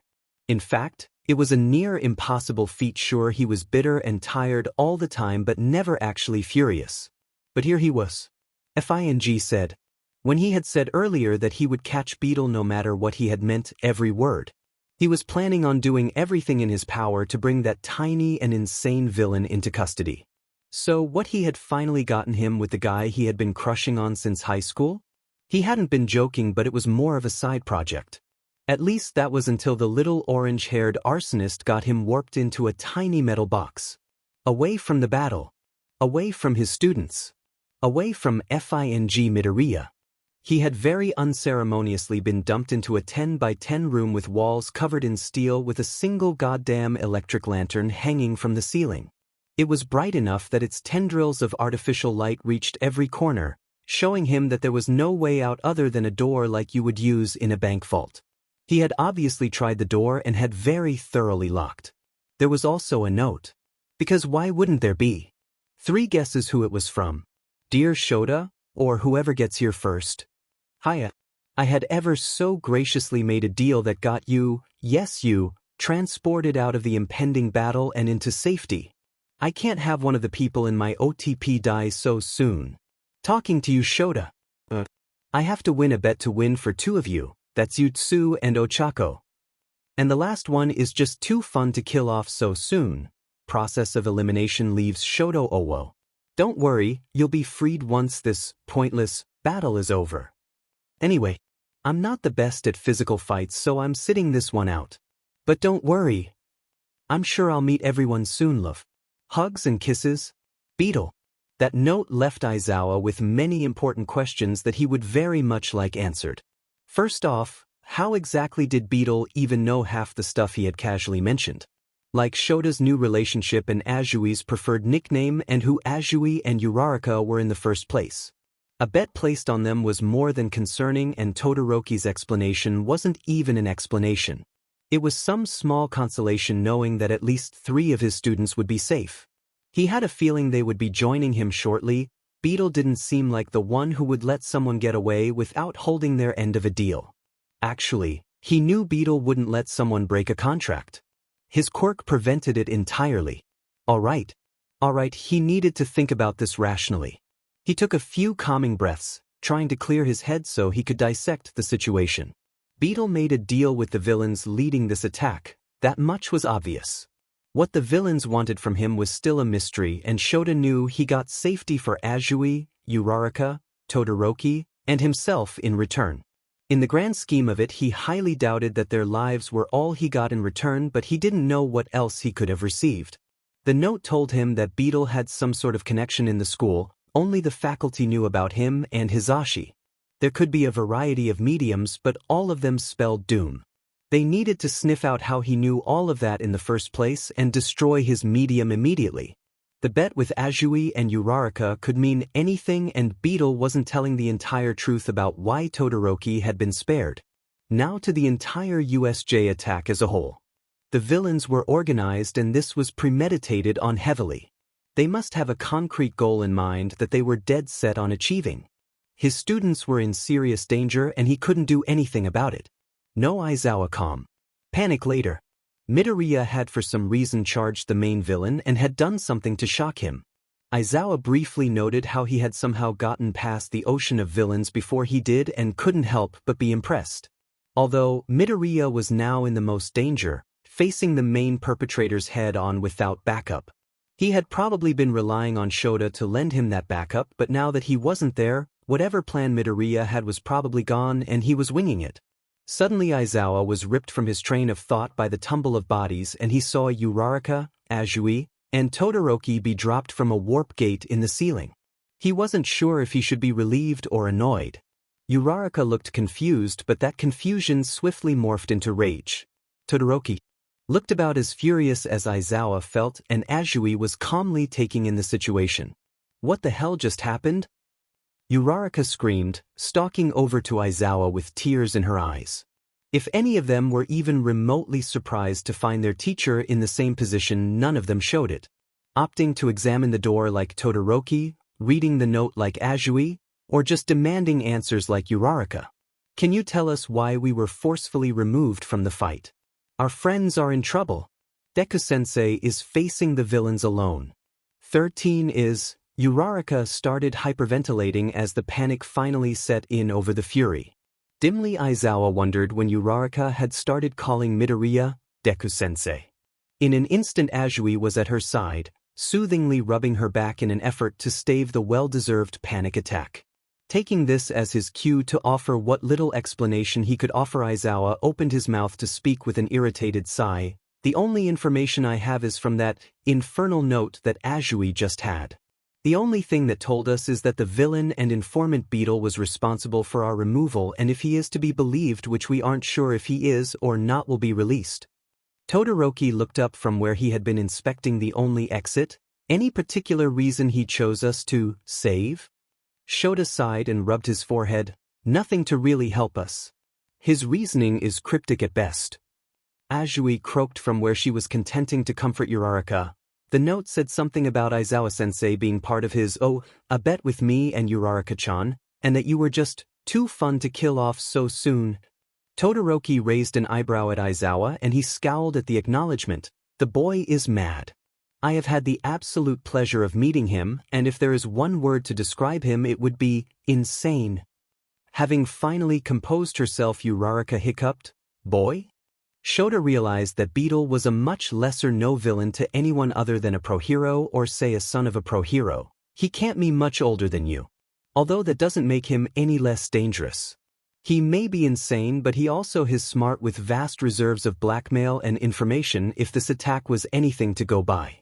On his official record he has over 15 cases of arson and 11 charges for murder, not including of course the countless people he's injured and the cases we can't prove as him. Uraraka swallowed, taken aback by the large criminal record on the teenager. But you said he was an informant? Why had he killed so many people? This time it was Todoroki that answered, it's part of his quirk. It allows him to make contracts with people, and if they don't uphold their end the consequences written into the contract will come true. He is quite fond of setting the terms as, this contract burns and so do you or your loved ones. Uraraka looked stricken, although Azui only looked down at the floor sadly. That's horrible. Why should innocents suffer if they don't uphold their end? Todoroki left his post at the doorway and stalked over to where the note had been left, no doubt wanting to read it for himself. Think about it from a villain's point of view. What's something even more compelling than their own lives? If he wants to keep them in check, it really is one of the most direct routes to ensure their cooperation. Todoroki's frown deepened as he read Beetle's note before continuing. By organized villain standards, Beetle is fairly mild in terms of identifiable crimes. However, the thing that makes him so dangerous is that we have no idea where he gets his information and how much information he has. It's fairly obvious that he offered information on the USJ, and the fact that he knows of our specific names, especially Azui's nickname, is more than worrying. Aizawa nodded in agreement, even if he was slightly irked that Todoroki was only deepening Uraraka's fear, but everything he was saying was true.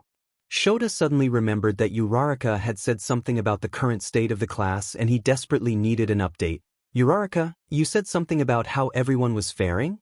Is everyone all right? Uraraka blinked hard as if to dispel tears she refused to let fall. No.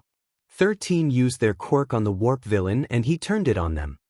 Aizawa blinked, not letting any nerves break through his facade. His students were already worried enough. You mean 13 turned themselves to dust?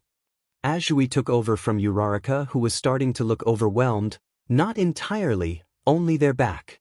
As for the rest of the class, they were presumably warped into the different zones in the USJ, so we don't know of their current state. Karo. Understandable enough. A decent plan, divide the students so they could be easily killed if the note was any indication. And Midoriya? He was almost afraid to ask about the gremlin child he had grown to care about. Last time we saw he was still engaged with the villain with the hands. He got hit a few times, although I couldn't see how bad from the distance. There was a few bloody patches that we could see, but once again how bad I don't know. Not good.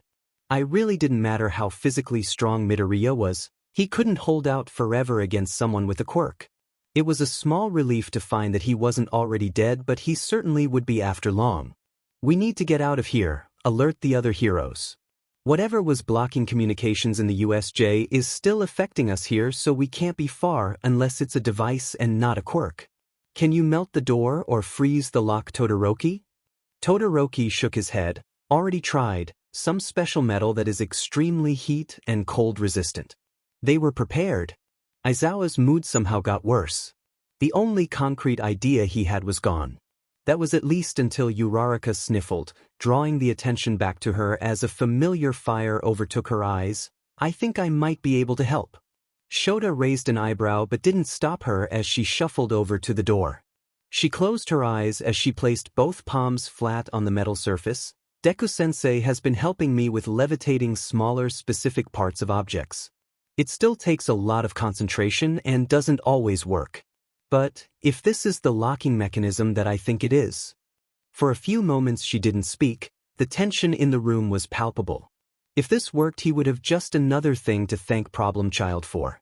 Then there was a resounding click and the door popped open. Uraraka turned back to them with a smile nothing short of wicked, and out of the corner of his eye he saw Azui blush. Todoroki pet his head. "How did you do that?" Uraraka flinched under the intensity of his gaze but didn't pause for more than a moment. "It was a simple safe lock. Totally inaccessible from this side, but if I can feel the door I can individually target the specific rings inside the lock, and using my quirk I can make them spin until I feel the slight hitch when I hit the right area." Azui piped up from behind Aizawa. "Wow, Uraraka-chan, that's pretty impressive. I didn't know you had that type of sensitivity from your quirk." Now it was Uraraka's turn to blush. "I don't. I have to constantly float and release until I get it just right. It's time-consuming and makes me nauseous, but I'm still learning." Aizawa cleared his throat. Maybe Nemuri had been right about those two.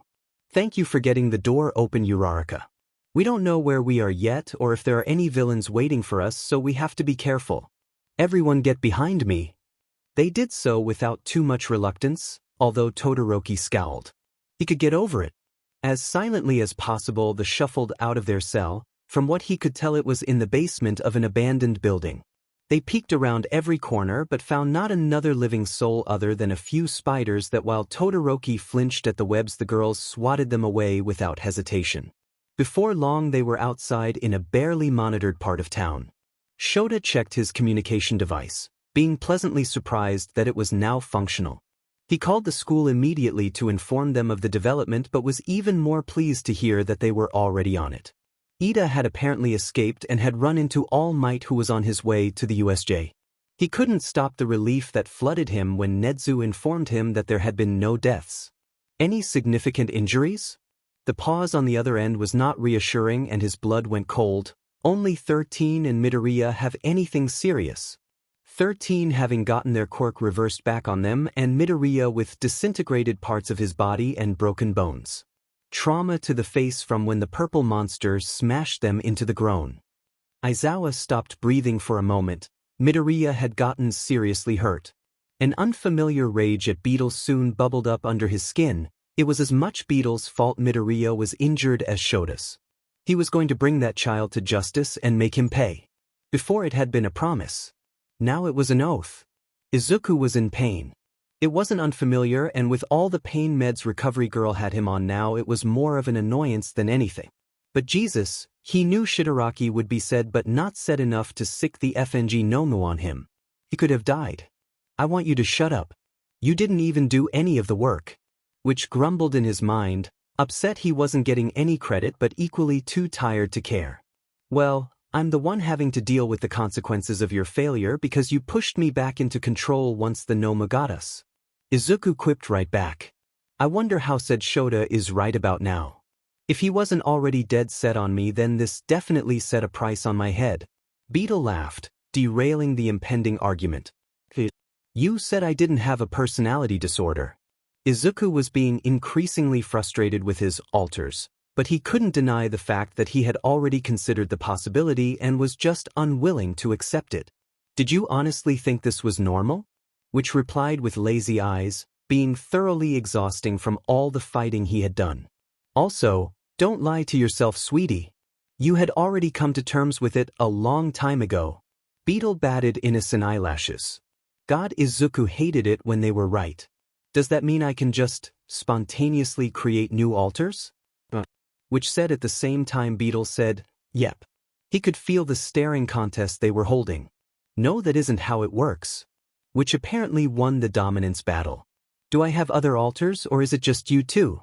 Izuku asked, not expecting any answer other than no. Instead, he was met with silence. "Do I have alters other than you two?" Now Izuku was brimming with something between excitement and apprehension. "Maybe?" Beetle replied after a few seconds of silence. "Who are they? I want to meet them." Which was the first to shut it down. "No. I refuse to be the only somewhat sane person here. Plus, you may not like who this one resembles." Now Izuku was definitely curious. "I want to meet them. I deserve to know who they are." "Which we have too. I happen to not entirely hate them. They aren't exactly like him. He's gotten better." Beetle pleaded. which said nothing for another few minutes before issuing a small fine. Beetle clapped his hands and suddenly Izuku felt another presence in his brain. He was now slightly nervous and cautiously peered not his mind to locate the new altar. The first thing he noticed was shockingly neon pink hair parted to the side. What was with them all collectively deciding not to have normal hair colors?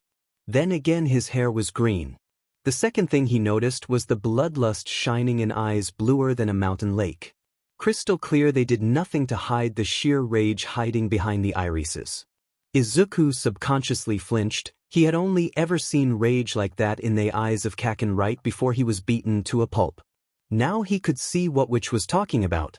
The new addition was giving off a distinctive Kaken-like vibe. However, instead of it being directed at Izuku, Witch, or Beetle, it seemed its recipient was Kaken specifically.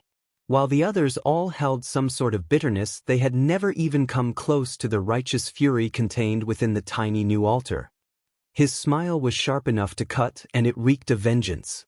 For some reason, there was an all-might baseball bat hanging off his shoulder and crimson-stained lips smacking as he chewed pink bubblegum that Izuku begrudgingly approved of. Eyeliner sharp enough to skin a man accented those terrifyingly saturated blue eyes in a look that really matched the altar's aesthetic. His aesthetic was made obvious by the ripped flannel around his waist, the distressed jeans, and the wrinkled white shirt with stains that looked suspiciously like blood. And of course the black Vans. While Witch looked like he was straight from a video game, Beetle dressing like an actual normal person, and Izuku's style of straight from the trash, the new zombie apocalypse thing fit in surprisingly well. FING finally. Took you long enough, Beetle dear, the new altar purred. Witch sighed, resigning himself to being a babysitter of 3 instead of 2. While the new altar and Beetle gossiped and laughed, Witch took the initiative to formally introduce Izuku.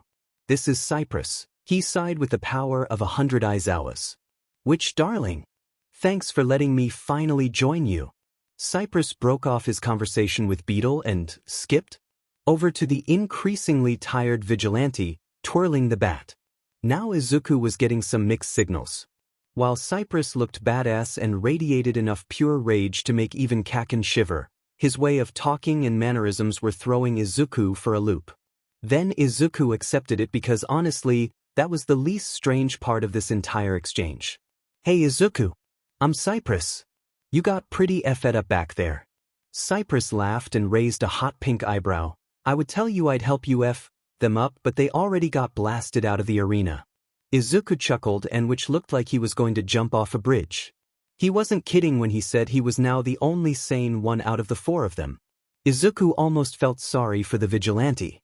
Then he remembered that he had forced Izuku to deal with the Nomu, and that pity was quickly squashed.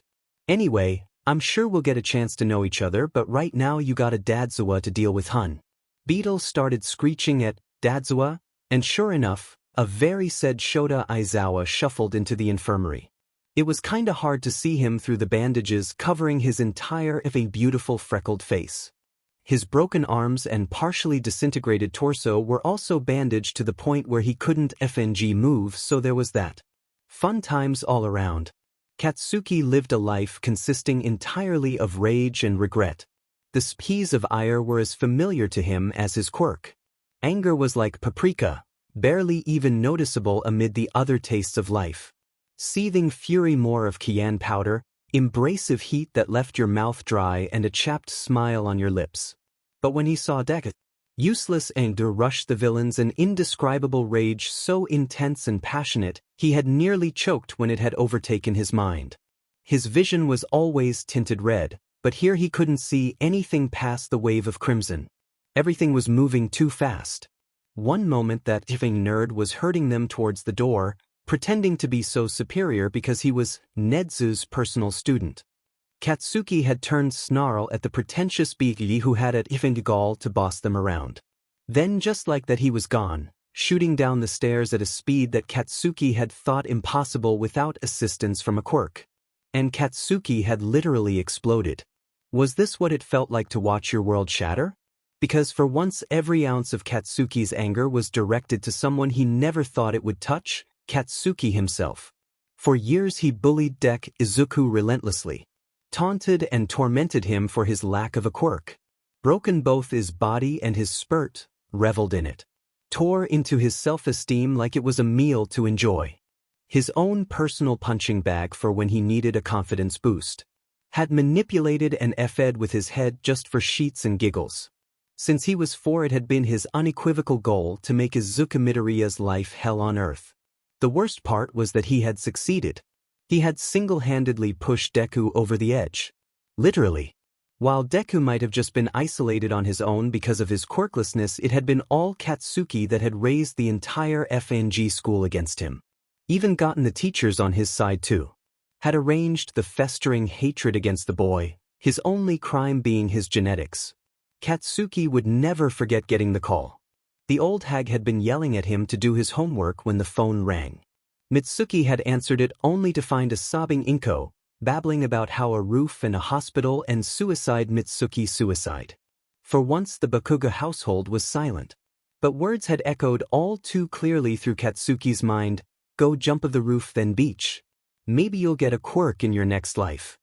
He had finally made Izuku snap, and it was only thanks to whatever merciful gods he hadn't actually died. Thank God it never got out it was Katsuki's fault. Thank God Deku had transformed himself out of the meek boy who had accepted all of Katsuki's abuse and still revered him. And right then that boy who had once been Deku charged into the heart of the villains. Not pausing his dance of destruction as he pirouetted and traded blows with villains much older than him with much more firepower. He pushed through them all. Not stopping for breath or reprieve, plowing down evil with more ease and grace than Aizawa. Unhearing or uncaring to Aizawa's pleas for him to return to the group and 13 and some of the other extras' shouts for him to come back. And in that moment Katsuki realized something through his haze of fury. Deku had never been useless. Katsuki had. The invasion had turned out with the best possible outcome honestly. With only injuries to one staff member and an unofficial student that the media was unaware of, they couldn't leech off this story and threaten the school. If they were lucky, they might be able to keep this from being blown out of proportion by the impending media circus. From what he gathered, this had been a much premeditated attack, complete with exact coordinates and the weaknesses of the students. Ryo had swept the entire campus 3 times over, checking anything suspicious, but had turned up empty-handed. Higuri running enough tests looking for bugs and such, it had nearly frozen the system. Still nothing. However Beetle had attained the info would remain a mystery. That left only 2 plausible conclusions. The villains had used the brief time the press that managed to breach UA walls to gain all the necessary files, or there was a mole. Nezu sincerely hoped it was the former. It made more sense logically, but it was still an awfully short PRD of time to achieve all of this information. It was due to that small sliver of possibility he hadn't ruled out the idea of a spy. Loath as he was to admit it, Nezu's mind had immediately jumped to Midoriya. Around the same age as Beetle if Shura's statement was to be believed.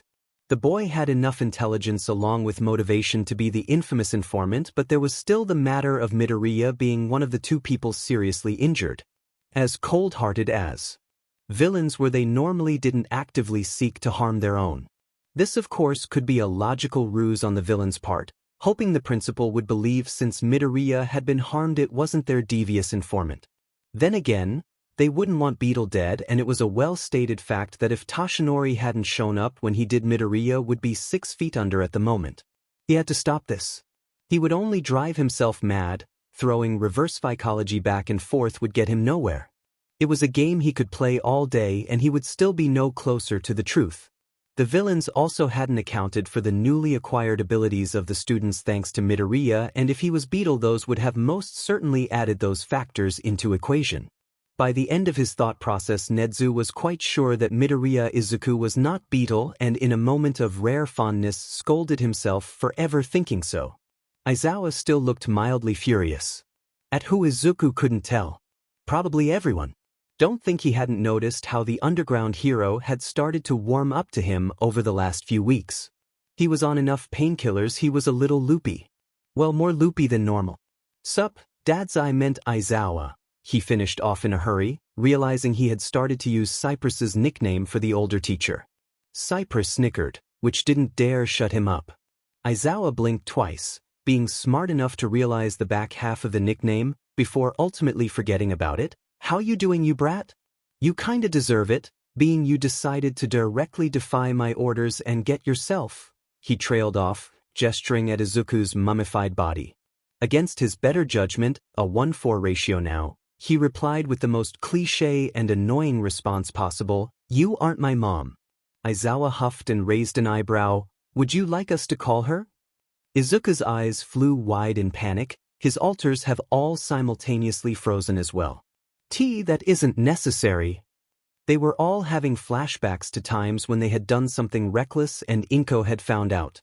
The ensuing results were not pretty. They were always somewhere between Inko scolding his ear off and her being reduced to a sobbing heap. Neither were fun separately and together. It was more accurate to call it torture. Delighting in the expressive response from the teenage Aizawa's lips twitched upward. "Too late, we already did." At 2. Being you got attacked and all. Which had presumably hit one of the emergency use only buttons in his brain, being it was completely shutting down. Cypress was trying to find a way back to a time when he hadn't been in Izuku's conscious. Beetle was sobbing on the floor, which was trying to keep it together and failing miserably. Izuku only sighed and leaned back, his head hitting the pillows with a soft "oh." At this, Aizawa actually laughed. It came as so much of a shock it galvanized Izuku back to life. "Sorry, kid. Just it was too funny to think that the mighty Izuku Midoriya, who literally just got nearly killed, is terrified of his mother." Aizawa cackled again and Izuku frowned. "Just wait until you meet her," he ground out through clenched teeth. "Still, what were you thinking?" Aizawa snarled, apparently remembering that he wasn't here to tease Izuku about his mom. Izuku needed to make up a lie, and quick. He couldn't very well say, "Oh, you see, I am also the villain Beetle and therefore knew that you Todoroki, Azui, and Uraraka would be taken from the fight and I wanted them to stand somewhat of a chance. Also, I wanted to see the look on Tamura's face when I told him that I was Beetle." Izuku rubbed the back of his neck with bandaged hands. I knew I could help you and you wouldn't be able to keep off that many villains. You're better at one-on-one fights, not large groups." Aizawa narrowed his eyes. "You can't be a hero if you only have on trick. Still, you couldn't have made it through the entirety of the battle unharmed," Izuku said, slipping into the analytical mode of his youth, remembering all the notes he had taken on Eraserhead as a child. Aizawa recognized he spoke the truth and didn't disagree, but he still said, "So you decided to get beaten to a pulp by a purple monster? To help me?" Izuku winced. "Look, I didn't intentionally try to get beaten up. You had gotten snatched by some crazy villain and I had no backup. I'm not suicidal," he paused, then added as an afterthought, "anymore." Wrong thing to say apparently. He blamed the painkillers. "Which I thought you said he wasn't an idiot," Cypress said with more than a hint of amusement. Which, on the other hand, had face-bombed so hard he nearly broke his nose. "That's what I thought when I said it." Aizawa immediately hardened. Whether it had been the crack at Aizawa being taken or at his previous attempt to kill himself, he couldn't tell. It was probably both. "Look here, you little brat. I will never forgive myself for not being there. Ever.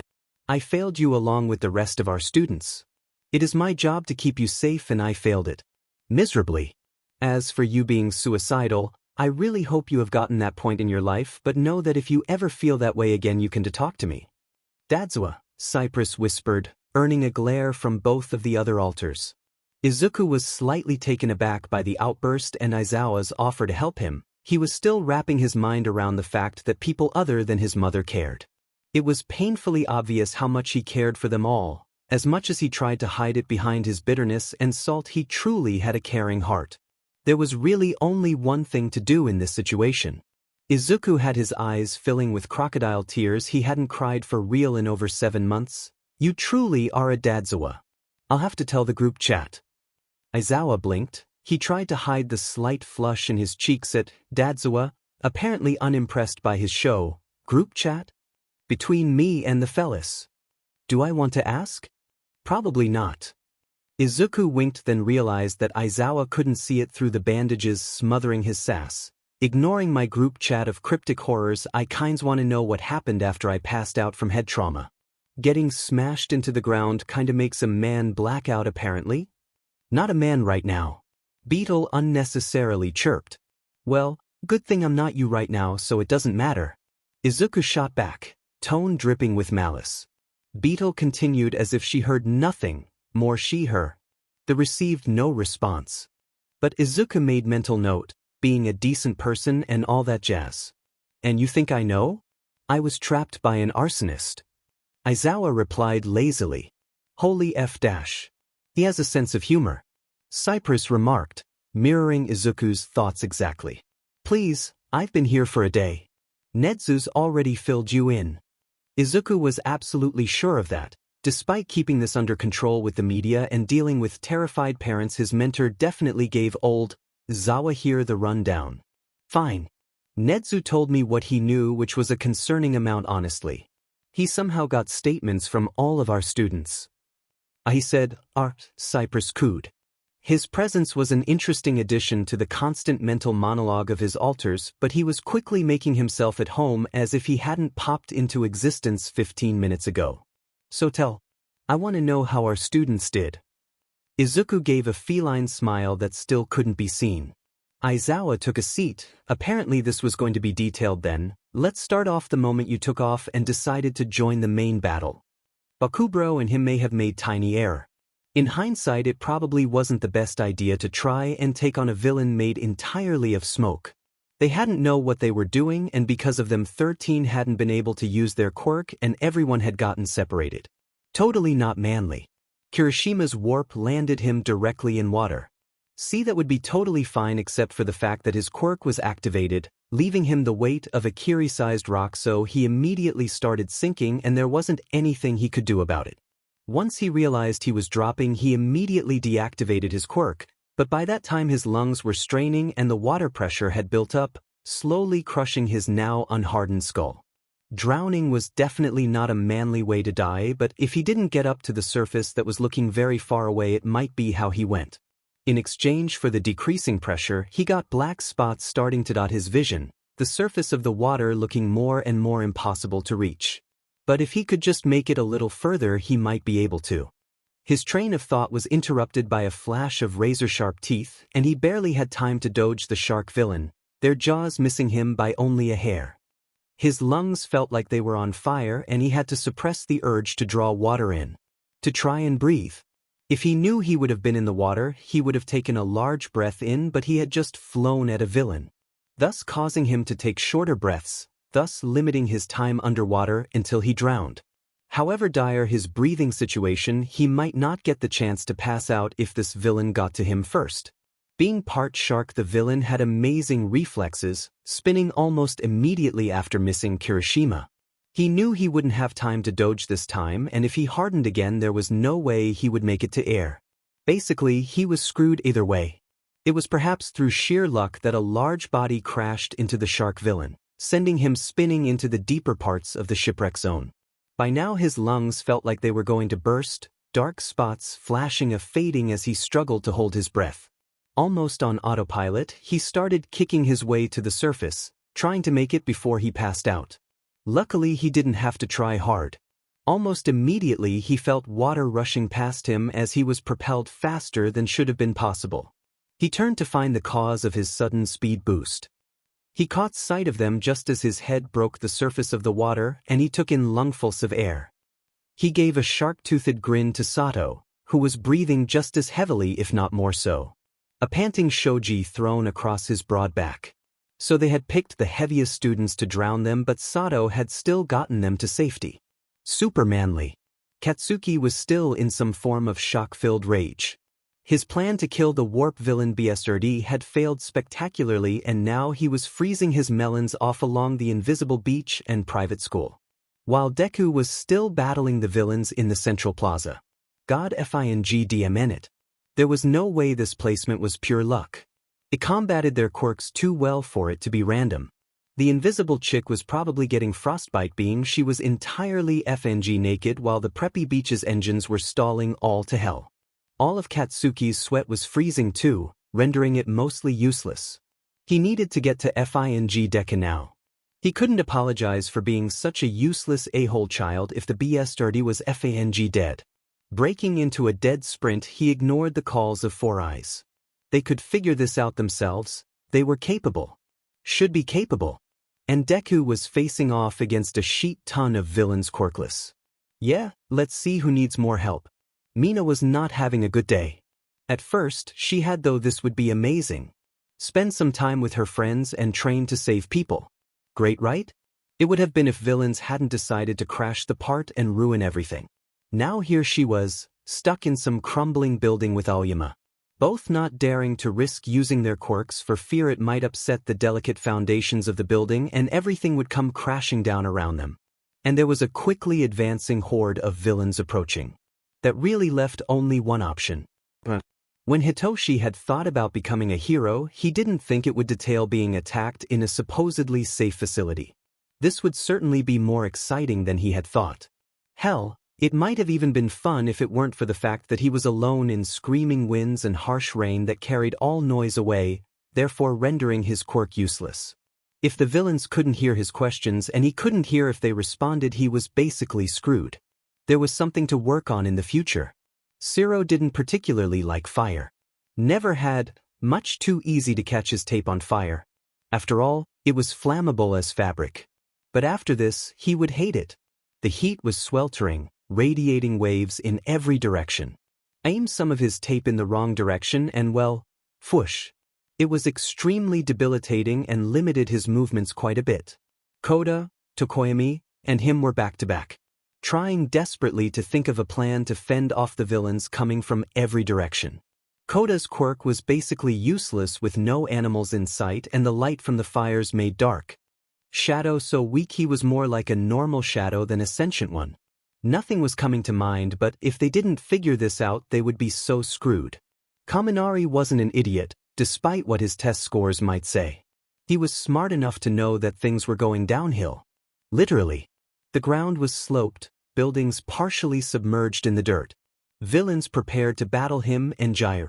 He could take them all out, but he could up accidentally hitting his classmate. She had no way of escaping the blast, and he had no way of sparing her from his electricity. While he wasn't an idiot, he wasn't the best tactician either. No offense to Jairu, but they had left all the master plan makers somewhere else, and they had no means of knocking out these many villains without the full extent of Kaminari's quirk. But if the villains got any closer, they might just have to risk it.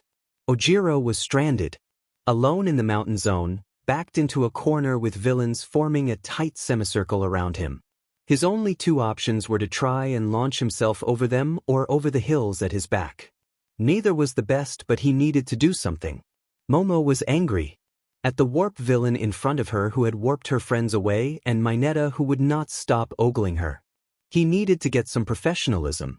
They were facing off against a villain and all he could do was stare at her Bearthus when she created a staff. 13 was in front of them, finger poised to create a black hole to SCK up the villain. Momo hoped it would work, but she was still on edge. Couldn't the villain theoretically create a warp gate behind 13 and have them accidentally use their quirk on themselves? And then Kurojairi used his quirk on 13 and they got turned partially into dust. Luckily, All Might showed up a little while later. He was already on his way and got there just in time to save everyone. Aizawa finished, obviously bored at having to tell the story by his oversimplifications. Wow. Beetle really knows their sheet. Izuku remarked drily. I didn't think my placements would be so effective. Beetle clapped her hands in pride. Someone might have actually gotten killed if All Might hadn't magically appeared along with the rest of the staff. It's too bad Uraraka got them out early and the school was alerted, sad face. Which glared at the villainous altar. You don't actually want them dead. You like them just as much as Izuku does. Beetle sighed dreamily. Todoroki's hot. Cypress and Witch exchanged a look. You two wouldn't know if SXL attraction if it hit you with a stick, Beetle pouted. Izuku, back me up here. Shoshan's is really pretty. Speaking of Todoroki, he really needed to get a hustle on ruining Endeavor's life like he had ruined Rei's. Well, it's great that no one got super hurt. Class right? Izuku said, flinging off his blankets and swinging out of bed. Aizawa looked slightly alarmed and shook his head. You are not going to class. Nope, Izuku said, popping the pea. Don't tell me that you wouldn't go to class if it was you in my place. Aizawa didn't deny it. Besides, recovery girl patched me up. I really don't need all of these bandages. Izuku shrugged, ignoring the pain that ran down his still healing arms at the simple action. Aizawa grumbled, fine. But your mother in on her way and you aren't leaving this room until she's gone. Izuku froze. He had totally forgotten about that. An hour later Izuku was making his way down the hall to Class 1A. The meeting with Inko had been less than pleasant, her crying and scolding making him feel guilty in a way he didn't think were possible. Even Beetle, someone who had actually murdered people, felt cowed by the end of the exchange. Yikes, let's repress those memories, shall we? Besides, he had the opportunity for a dramatic entrance and he didn't want to be bogged down by his mother's tears of relief. Before long he was standing at the comically oversized door to the classroom. He could hear activity on the other side and knew that Aizawa was teaching a lesson. Perfect time for some strategic interruption. He kicked open the door, ow, before striding into the classroom. The students were staring open-mouthed, obviously not expecting him to be back so soon. Aizawa only looked slightly irritated at being cut off. His bandages were trailing behind him like some weird wedding train and both Cypress and Beetle were cackling. Which was as resigned as normal. Butting Aizawa out of his spot at the front of the room, the underground hero realized this would take a while and settled into his sleeping bag, opting to take a nap on the floor. I just want to say how proud I am that you all survived. Izuku smiled at the class, although they couldn't see it through the FING bandages. The expressions of the students ranged from Uraraka's slightly disapproving shock to Kaken's relief. He ignored Cypress' growl when his eyes locked with Kaken's red irises. The pure rage rippling off the pink-haired altar was almost debilitating, but he pushed through the dizzying potency of emotion. As a reward you get... Drum roll please. No one drum rolled to Beetle's dismay. More training. The room collectively groaned and Izuku could feel the satisfaction rippling off Aizawa. Great job not dying. I truly applaud you on that. Izuku patted his aviator jacket, looking for his cigarettes. He was having some serious nicotine withdrawals. He mentally swore which reminded him he couldn't smoke in the classroom, but Kaken here was the only one who actually managed to escape the villains and help me. He was nearly knocked to his knees by the viciousness radiating off Cypress at his borderline compliment. He deserves no praise. And this must be why Witch didn't want Cypress here. There was some serious resentment harbored in the Cypress heart. Mental note, don't let Cypress be in control around Kaken. Based on the rage coming from the altar, he felt it might end in bloodshed. So basically you guys need to get better on getting more creative with your quirks. I can think of probably a dozen ways you could have done just fine in the environment meant to directly combat your quirks as they are now. Some students blushed, embarrassed at apparently failing. That isn't something to be ashamed of. Jesus, we've been in school for like a month. You're doing great, kids. Izuku realized he was sounding an awful lot like Aizawa and was slightly mortified. But Deku-sensei, you are literally our age. In fact, 6 people here are older than you. Uraraka said with an angelic smile that masked her true evil. Izuku frowned. That frown only deepened when Shinso spoke up from the back of the class. Plus, everyone is taller than you. You're tiny. His alters hissed in unison. Izuku stomped towards Shinso's desk. Still mummified but obviously offended. Look here, you little beach. Just because you can reach the top of the fridge doesn't mean you are superior. Shinso smiled lazily. I could drop kick you across the training field. You're what? 5 feet. Oh, that was it. Kick his, but Cypress growled, shortly followed by Beetle's agreement and Witch's silent glower of approval. Me you right now. And just like that everything went fuzzy. Time moved like molasses and nothing seemed to make sense. Oh, that FANG BS dirty. Then he was back. Well, not back, which was in his place. Interesting. Apparently, Shinso could only brainwash them one at a time. He had yet to have a training session with the kids, so it was good information to have. Which gave up command, and just like that there was Izuku blinking at Shinso who looked all too smug. You are aware you used your quirk on a teacher. I could expel you. Much to his delight, Shinso's eyes widened and soft gasps sounded through the student body. Holy crap, Shinso brainwashed Midoriya-sensei, and he broke out of it? No one was more surprised than Shinso, obviously trying to figure out how Izuku had broken free and now slightly panicked at the prospect of expulsion. Izuku considered for a moment, letting Shinsu's mind run to all the worst possible places. Nah. I did challenge you first after all. Fair play. Tension visibly bled out of Shinsu's shoulders, and he averted his gaze. Izuku clapped his hands. Wonderful. Now I think Aizawa wants to get back to the lesson and I need to find new ways to train you. No one looked convinced he meant train. Everyone who had come back from a training session had ultimately passed out. Even Todoroki. Aizawa was pulling himself out of his sleeping bag and Izuku headed towards his desk in the back corner of the room. Pulling out his notebooks from the storage cabinet, he began to write something special for Shinso and Uraraka. Fing devils. Later, when class was being dismissed, he hurried to catch Todoroki. What are you doing on midnight Saturday? He asked, catching Todoroki unaware. Why? Izuku tried to give him a blinding smile through his bandages. I want to discuss Endeavor's impending doom. Todoroki blinked. Really, the man's emotions were locked up tighter than Fort Knox? Where do you want to meet? I'll just come to your house. Todoroki's voice was carefully neutral. Are you sure that's the best plan? Izuku scoffed. It'll be fine. Todoroki gave the smallest frown. See you then. Which ended up having to tackle Cypress to keep him from either slitting Shigaraki's throat or beating his face in with his bare fists if the broken glass proved ineffective. Both options would end with at least one of them dead, so it wasn't very popular among everyone else. In hindsight, they should have expected this. Cypress was obviously very protective of Izuku and had more anger issues than Kaken, with significantly looser morals. Bringing said burning ball of rage and vengeance to the man that resulted in multiple broken bones, massive facial damage, and very near death was probably not the best idea. They had been smart enough to avoid Kaken like the plague in the brief time they had been in the same room after Izuku had joined the class again. None of them had missed the glares Cypress had thrown Kaken from the back of the class. If looks could kill, Kaken would have been tortured and murdered 10 times over. Izuku couldn't say it wasn't refreshing to have someone willing to fight for him and to try and right the wrongs done to him in his childhood. Even if it was still ultimately himself.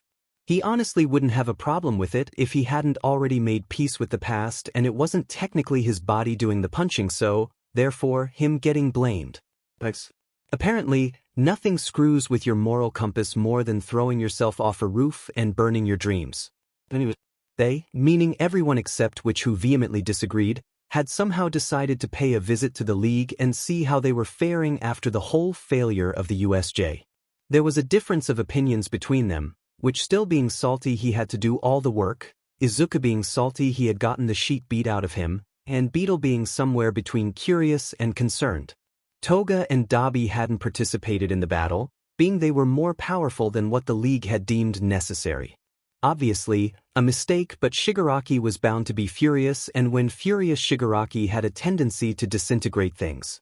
If Kurogyari or Sensei couldn't reel him in, the results would be unfavorable. Beetle was also a curious little sheet who couldn't help but rub salt in a wound. Cypress' silence really should have been a tip towards the whole shanking Shigaraki in the throat thing. Around 11 p.m. Izuku had transformed to Beetle and let the borderline villain take control. They had skipped to Kurogyari's bar, which giving him tips on how not to set off an already temperamental Shigaraki and not be turned to dust. Cypress was silent the entire way, but he had been a presence for less than a day and it wasn't hard to forget he existed. Now they realized Cypress had been plotting Shigaraki's demise. Fantasizing revenge and murder, or at least injury. Yikes again. When they reached the bar, Shigaraki hadn't been in the main room, although you could tell he had been in the main room. There were stools missing and tables having mysteriously vanished. Presumably disintegrated, but for all Beetle knew they could have been some fire involved, because to Dabi this was an opportunity to set things ablaze. He couldn't deny the appeal. Fire was pretty. He had based his whole look off it after all. Speaking of Dabi, the villain was sprawled on the few remaining bar stools nursing a glass of whiskey beside Toga, who had some bubbling pink thing in a champagne flute. Heathens. Kurogyari was polishing glasses behind the bar and had almost dropped the cup when Beetle had skipped through the door. Beetle was still half mummified, although he had removed the bandages around his eyes and mouth, being they were the most defining features besides his signature hair. However, he felt it wasn't his condition that shocked our dear mother Void. "What are you doing here?" Kurogiri demanded, more in shock than anger. Dabi and Toga had both dramatically spun around in their stools. Dabi looking furious and Toga delighted. "What are you doing here?" Dabi growled, blue fire flickering to life in his palm. "Yikes, superscript 3. Explain right now. Dabi's too strong for me to take without weapons, especially if Toga and Kurogiri get involved." Which commanded, already looking for an exit in case things went downhill. "Relax, Dabi-kun. I didn't even do anything. I kept my end of the bargain." Beetle grinned, sweeping into the only remaining vacant stool. "Wasn't even me. Plus, we didn't actually cause the plan to fail. We told Tamura to stand down and he didn't. He postponed the battle to try and kill me. It wasn't even my fault All Might wasn't there." Toga took a sip of her pink drink before giving him a flash of sharp teeth. "Who's we?" Beetle gave her returning smirk. "Would you like to meet them?" Toga nodded furiously while Dabi still seemed trying to leash his anger and wrap his mind around the fact that there was a we. Despite Witch's protests, he was suddenly shoved into the spotlight. The madness faded from Beetle's eyes and was replaced with exhaustion that can only be achieved by being the only voice of reason among 3 other completely irrational people. "Kurogiri, from one mom to another, please, for the love of God, pour me a drink. Not that horrible concoction Beetle gets. I don't care what it is. Whatever you take when you're tired of dealing with all of them," he said, gesturing towards Dabi and Toga. Toga's eyes were filled with stars and Dabi was whispering a soft, "What the F dash," under his breath as he stared body that had once possessed his friend. Kurogiri mercifully complied, sending a glass of amber liquid Witch's way. The warp villain seemed surprisingly fine with the fact that the villain he had come to know had pulled a complete 180. Going from a Toga to a Kurogiri in the space of a second.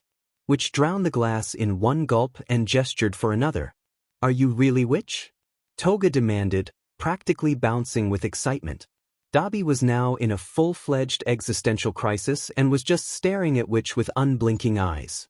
"Unfortunately, I am also the only mildly sane one of the group, and despite my warning to not reveal our true identities, we did so majority rules, I guess." Witch sighed, rubbing his temples, trying to stave off an approaching headache. "I am also the one who will actually accurately answer your questions, so ask away." Toga's eyes lit up. "What are you? A quirk or something else?" Kurogiri returned with Witch's refill, which he graciously accepted. "Dissociative identity disorder. Nothing to do with quirks or otherwise. Mental defense mechanism. Officially I'm called an alter for Izuku Midoriya, whom you will probably meet shortly. We are an interesting case where we have entire control on when we switch. It's really hard to accurately explain, so just run with it." Dabi finally ripped himself from his shock and with a quizzical expression asked, "Wait, so you're all the same person?" "More or less. Entirely different people, but only one body to share with. Our sole purpose is to help Izuku. Perhaps in some unorthodox ways, but that is always our goal." "But you care for me?" Izuku cooed, causing Witch to noticeably frown. Seeing Toga pp her head and Dabi to narrow his eyes, he decided to explain, "We can talk to each other in our mind." "That is so cool!" Toga exclaimed, spinning the stool like a child. Which directed his attention to Kurogiri. "It is literally having Beetle plus 2 others in your head 24/7. The warp villain visibly winced. "I pity you. Free feel to come by and get a free drink anytime." Which gave him a grateful smile and downed his glass. "Thank you. We aren't that bad." Beetle pouted. "Yes, you are now shut up while I try and fix your problems so we don't get incinerated." "Kurogiri!" An ear-splitting shout rattled the bottles of the bar as a more bedraggled than usual Shigaraki stormed into the bar. Whatever he wanted was quickly and obviously forgotten as he saw the fiery twin buns of Beetle. They both snapped at the same time. The outside observer, they could see the shift as Witch lost control and Cypress was in his place. Feel the pure rage rippling off the previously exhausted but calm alter. It was jarring and everyone except Shigaraki were too stunned to do anything as Cypress smashed the empty glass and grabbed a jagged shard, oblivious to how it cut into his own palm. Shigaraki was still enraged by the USJ failure, and when once again faced with its supposed saboteur, the still boiling anger was once again reignited and he charged Cypress with all intent to kill. The difference this time being that Cypress had all intentions of murder as well. Internally, Cypress was battling off who was trying to regain control. Beetle and Izuku were half-heartedly trying to contribute, but neither being physical fighters, they both knew they didn't stand much of a chance and would only get in the way. Cypress and Shigaraki were engaged in a deadly dance of broken glass and dangerous touches. Toga and Dabi were ultimately too amused to do anything, and Kurojairi couldn't find a good opening. Luckily, both Shigaraki and Cypress were holding their own, avoiding the other as to stop the catastrophic injury that would surely ensue if they got struck. Kurojairi was relentlessly trying to find a way to stop the brawl, but if he warped between them there was the risk of accidentally dismembering one or both if it was misplaced. Meanwhile, which was winning the mental clash, but Cypress was putting up a decent fight, using his bat to his advantage as both a defensive and offensive weapon. Cypress was too far gone to actively care if he caused permanent harm, but which had much more experience. A swing of the bat that which barely ducked, the vigilante's legs moving to try and sweep Cypress to the floor. The pink-haired alter jumped just in time to avoid his legs being knocked out from under him. He, however, wasn't in time to avoid the fist to his face that left him with a bleeding nose.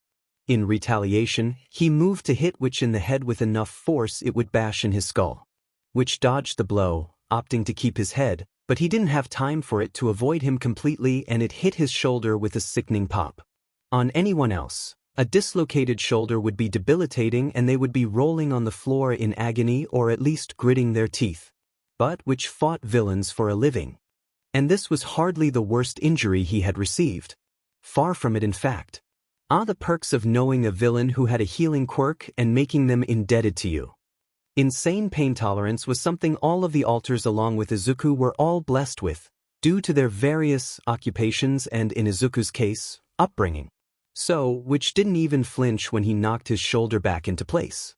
Shigaraki continued trying to murder Cypress. Trying and failing to wrap his hands around Cypress' throat and turn it to dust.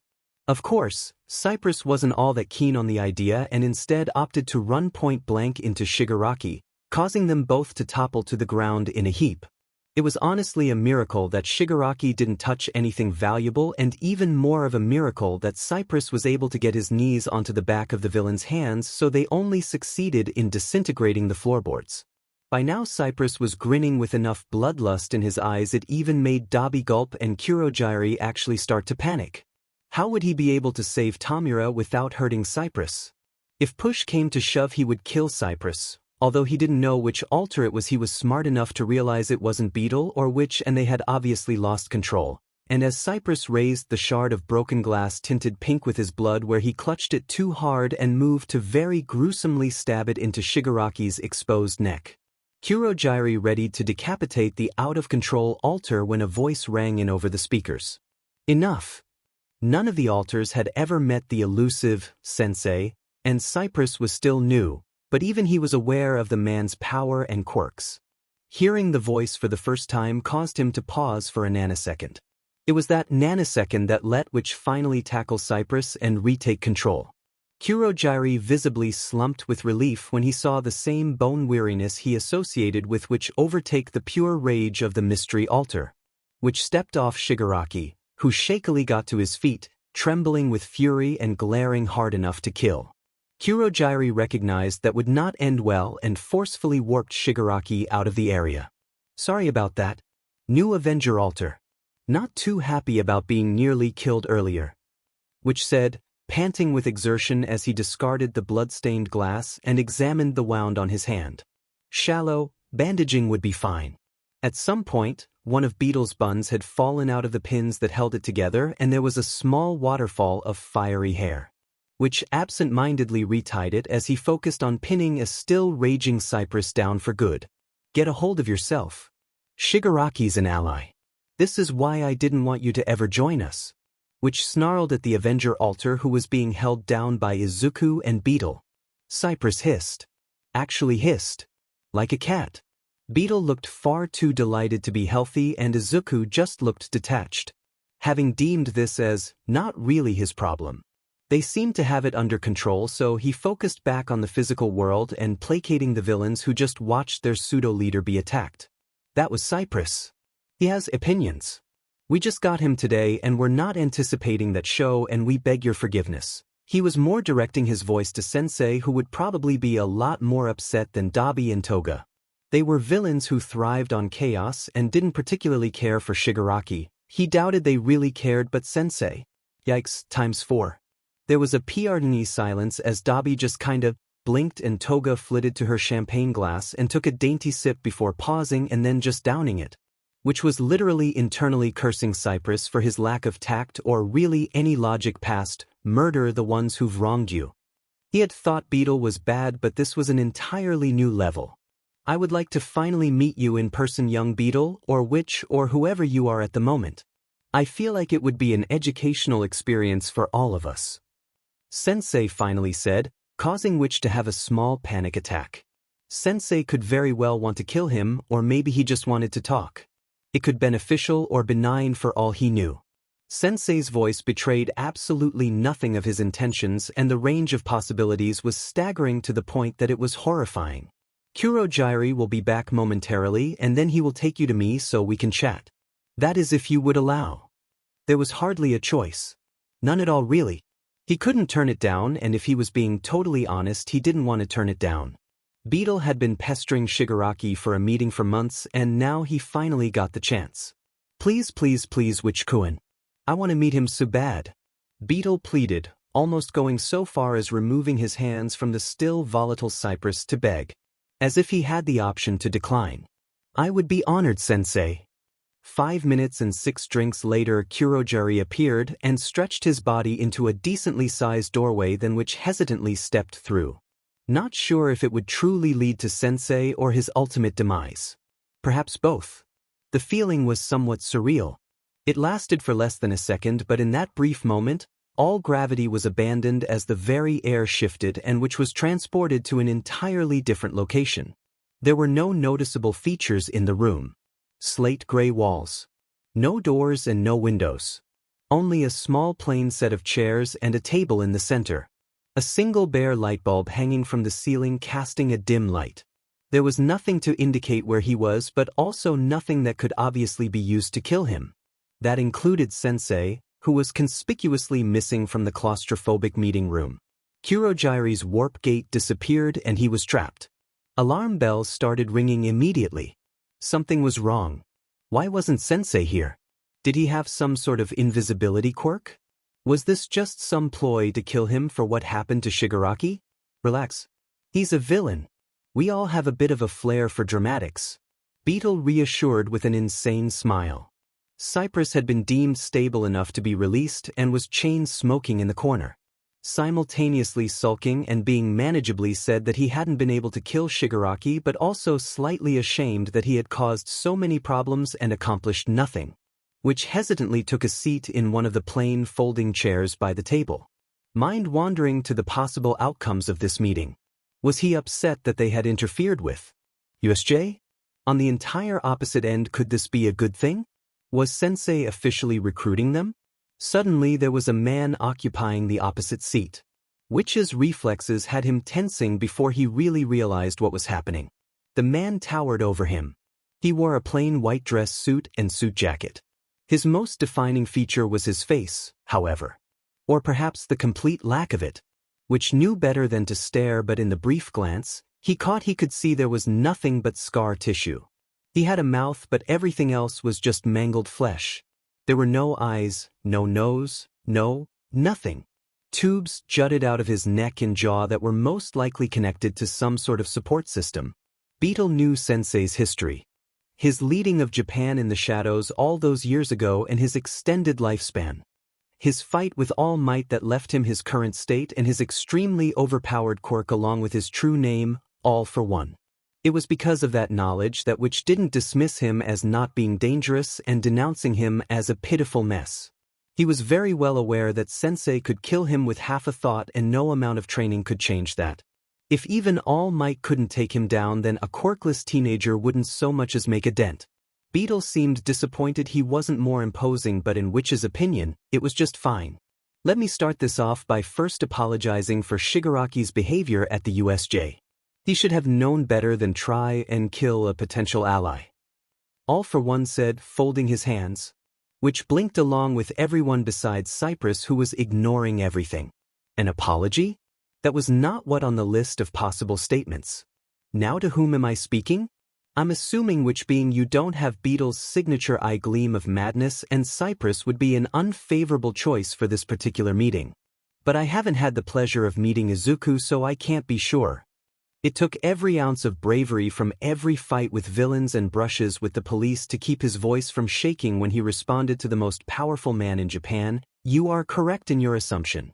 Izuku would probably be an unfavorable choice as well, being he has no sense of self-preservation and would sass you into tomorrow. Wow, even facing possible death you still find a way to bad-talk me, Izuku said dryly, having taken post by Cypress to share cigarettes and was braiding his neon pink hair. Stop smoking. It's bad for your health. Which chastised, says the man who just had 8 glasses of bourbon. Touché.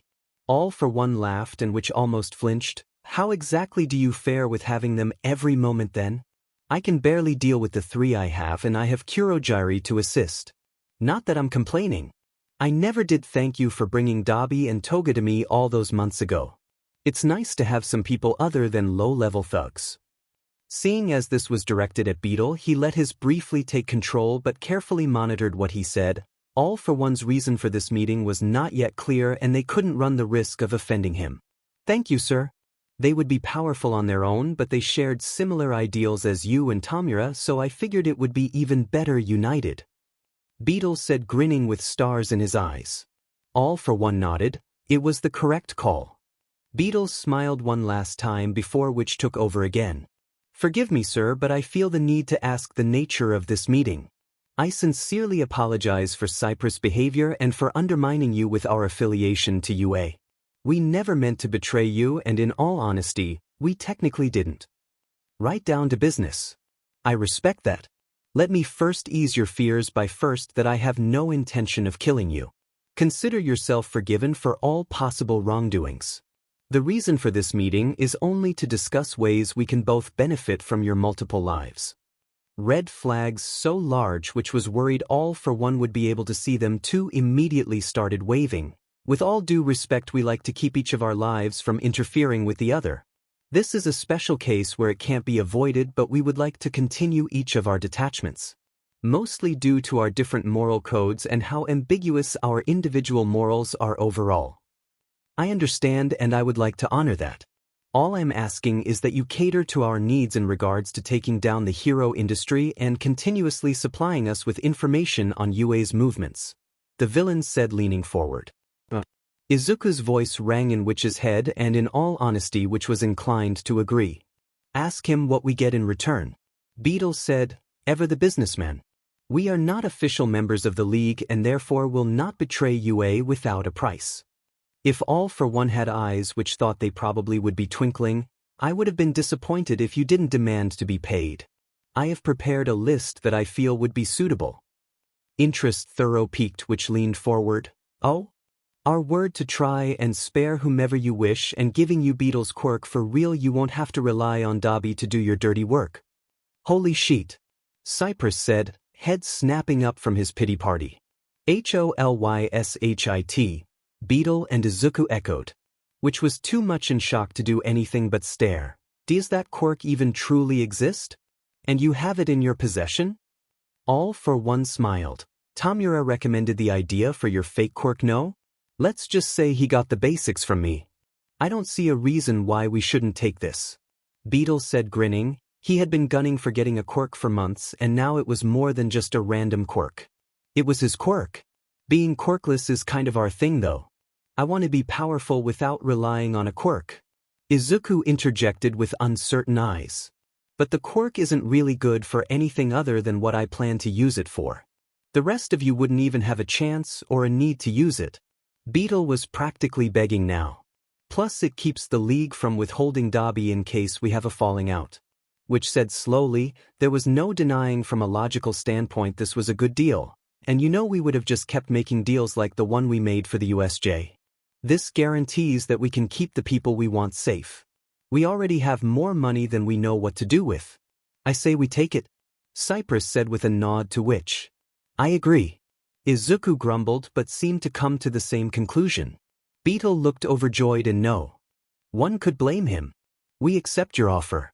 However, once we receive the quirk, we would like to make a contract using said quirk to guarantee the safety of the designated people. Which said they needed to make sure they stood by their word. Of course.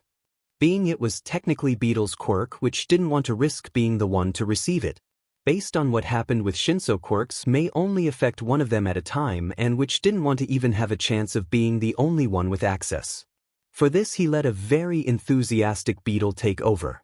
Gaining a quirk felt weird. It was like the blood in his body was being replaced. For a moment it felt like nothing happened and then a sudden wave of dizziness hit so hard Beetle had to grab onto the table for support. His vision swam and he felt nauseous. It stayed like this for a few moments and then it disappeared. Like it had never happened at all. Except, there was a feeling in his gut that was foreign and hot. For a second which panicked, what if All for One had tricked them and had given them a deadly quirk? Beetle wasn't at all concerned and proved which wrong by digging into the mysterious heat. He could mentally picture the contract that the power behind the letters that would bring it to life. It was odd but not unwelcome. By now it had grafted to his subconscious and it was like another limb. I had a feeling you would ask to use that quirk on me, so I brought along some paper for that contract. All for One said, pulling out a stack of parchment and a pen. Using the quirk was surprisingly easy. All he had to do was tap into that warmth and force the power from it into the paper, the letters glowing slightly with every written word.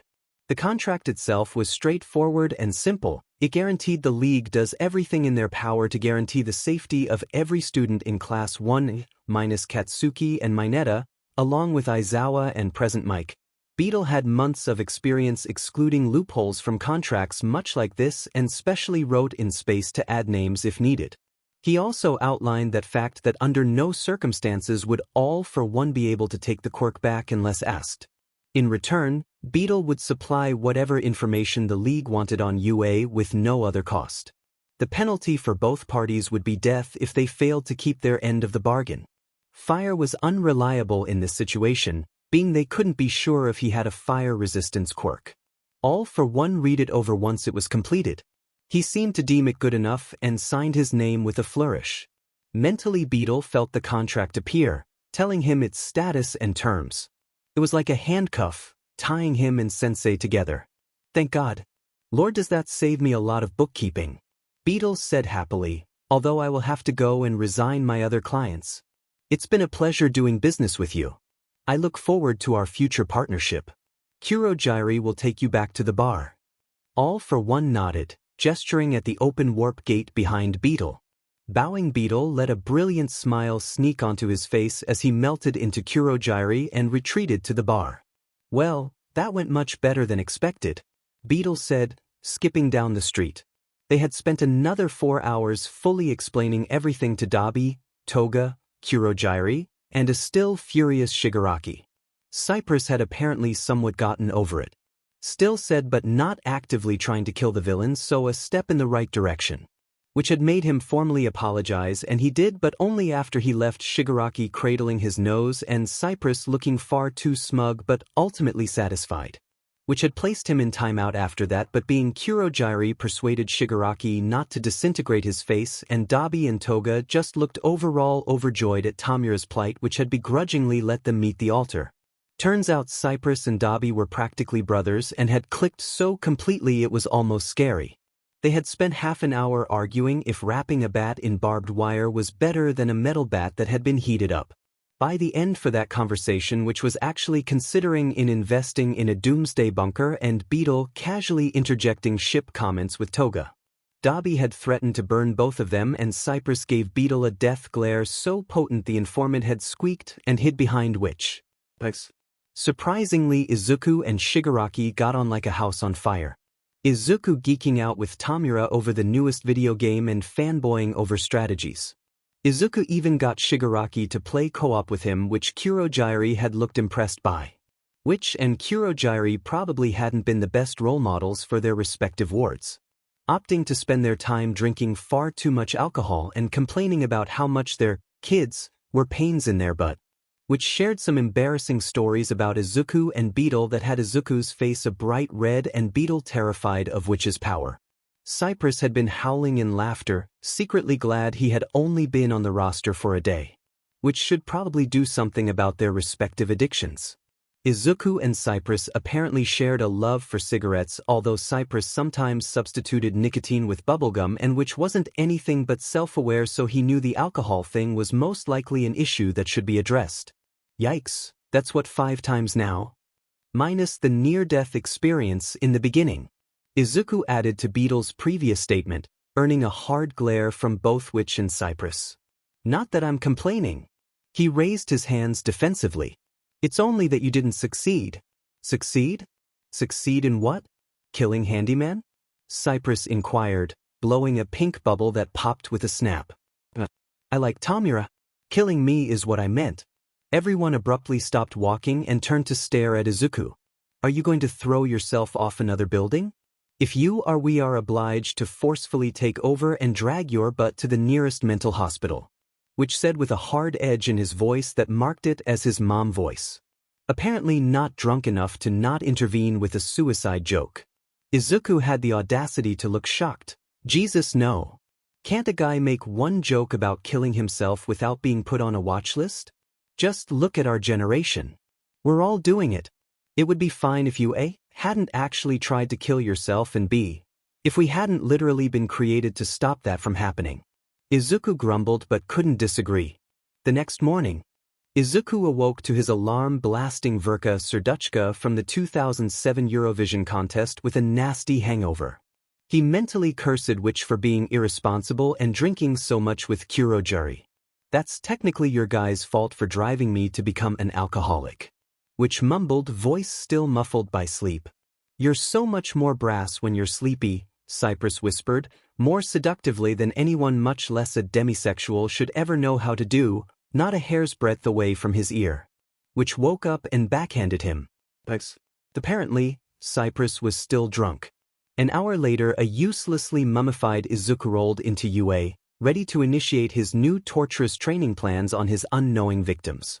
Victims he had now saved from being actually tortured to death by the League in a very odd but worthwhile deal made with the most powerful man in Japan. It was safe to say last night's video game altered haze of memories were starting to come back together, and HOLYSHIT. Those were the only 2 words to describe what had happened. They were up a quirk and up in safety of his students. The only price was knowledge about UA that Beetle probably would have given anyway, with no way to guarantee that the League would keep their deal. Now he knew for certain that none of his students would intentionally be injured. He couldn't deny the fact that he had been a bit swamped with guilt at only saving 4 people in the USJ attack. He hadn't wanted to push his luck, but he still felt like a piece of shit for leaving Kirishima, a literal ball of sunshine who deserved the world in Izuku's humble opinion, and Shinso, sassy mofo that he admittedly had started to like, especially after yesterday's debacle, along with the rest of Class 1A to drown. So now knowing that he had a quirk that ensured their safety was something of a relief. Did he mention that Beetle wouldn't shut up about his quirk? Yeah, that was happening. Witch and a still tipsy Cypress had both helped him shove the rambling alter into a mental closet before promptly going back to sleep. If you listen very carefully, you could still hear Beetle fanboying? Girling? Beetle was using they them right now, so who knows over his quirk, but it was mostly silence, thank God. It brought back flashbacks to his former hero studying days. He almost wished he hadn't burnt those notebooks. If only so he could scoff at his bad notes and even worse drawings. Almost was the key word in that statement. Anyway, he had just walked into class when Aizawa told him to immediately turn around and go to Nezu's office because the mammal wanted to talk to him. He and Nezu met every Tuesday and Thursday for special classes on how to manipulate people and plan sophisticated attacks, but today was Wednesday, so this must be something important. Of course, everything deemed important to Nezu ranged from a tea leaf in the bottom of his cup looking like the Jabberwocky to finding a villain hideout. didn't really give him many parameters. So there he was, sprawled on a chair in Nezu's office, teacup in hand and sunglasses slapped over his eyes indoors like an a-hole. I suppose you're wondering why I brought you here. Although if you didn't already have an idea, then I would be thoroughly disappointed. The rat chuckled, taking a sip of lukewarm leaf juice. Nezu wasn't wrong. Izuku had an idea.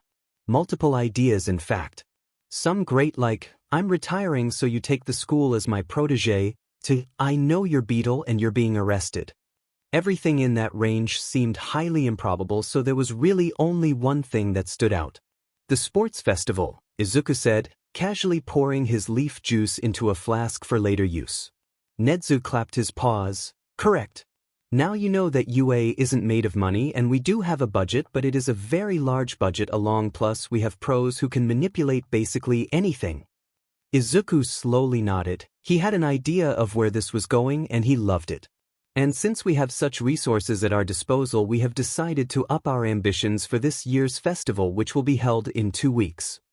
Izuku didn't question whether it would be the best idea to hold the festival so soon after the USJ attack. Nope.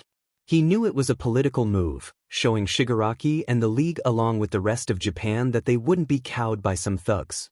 I've also decided that it would be a wonderful time for an exam for you. Izuku was really liking where this was going. As a test, you will be designing the second challenge of the first-year festival along with narrating the event with Yamada and Aizawa. Izuku would swear there were literally stars in his eyes. He got to design an event for the sports festival. And he got to host it as well. This was better than getting a quirk. You Beetle and Ifo, this was so much better. You will have every resource at your disposal and you can consult anyone except me. I want to be surprised. Nezu finished, eyes twinkling with the same excitement. I won't let you down, Principal Nezu. This festival will be one for the history books. They both gave each other a frighteningly sadistic smile. For some reason, every first year, along with their teachers, collectively gulped. Thanks.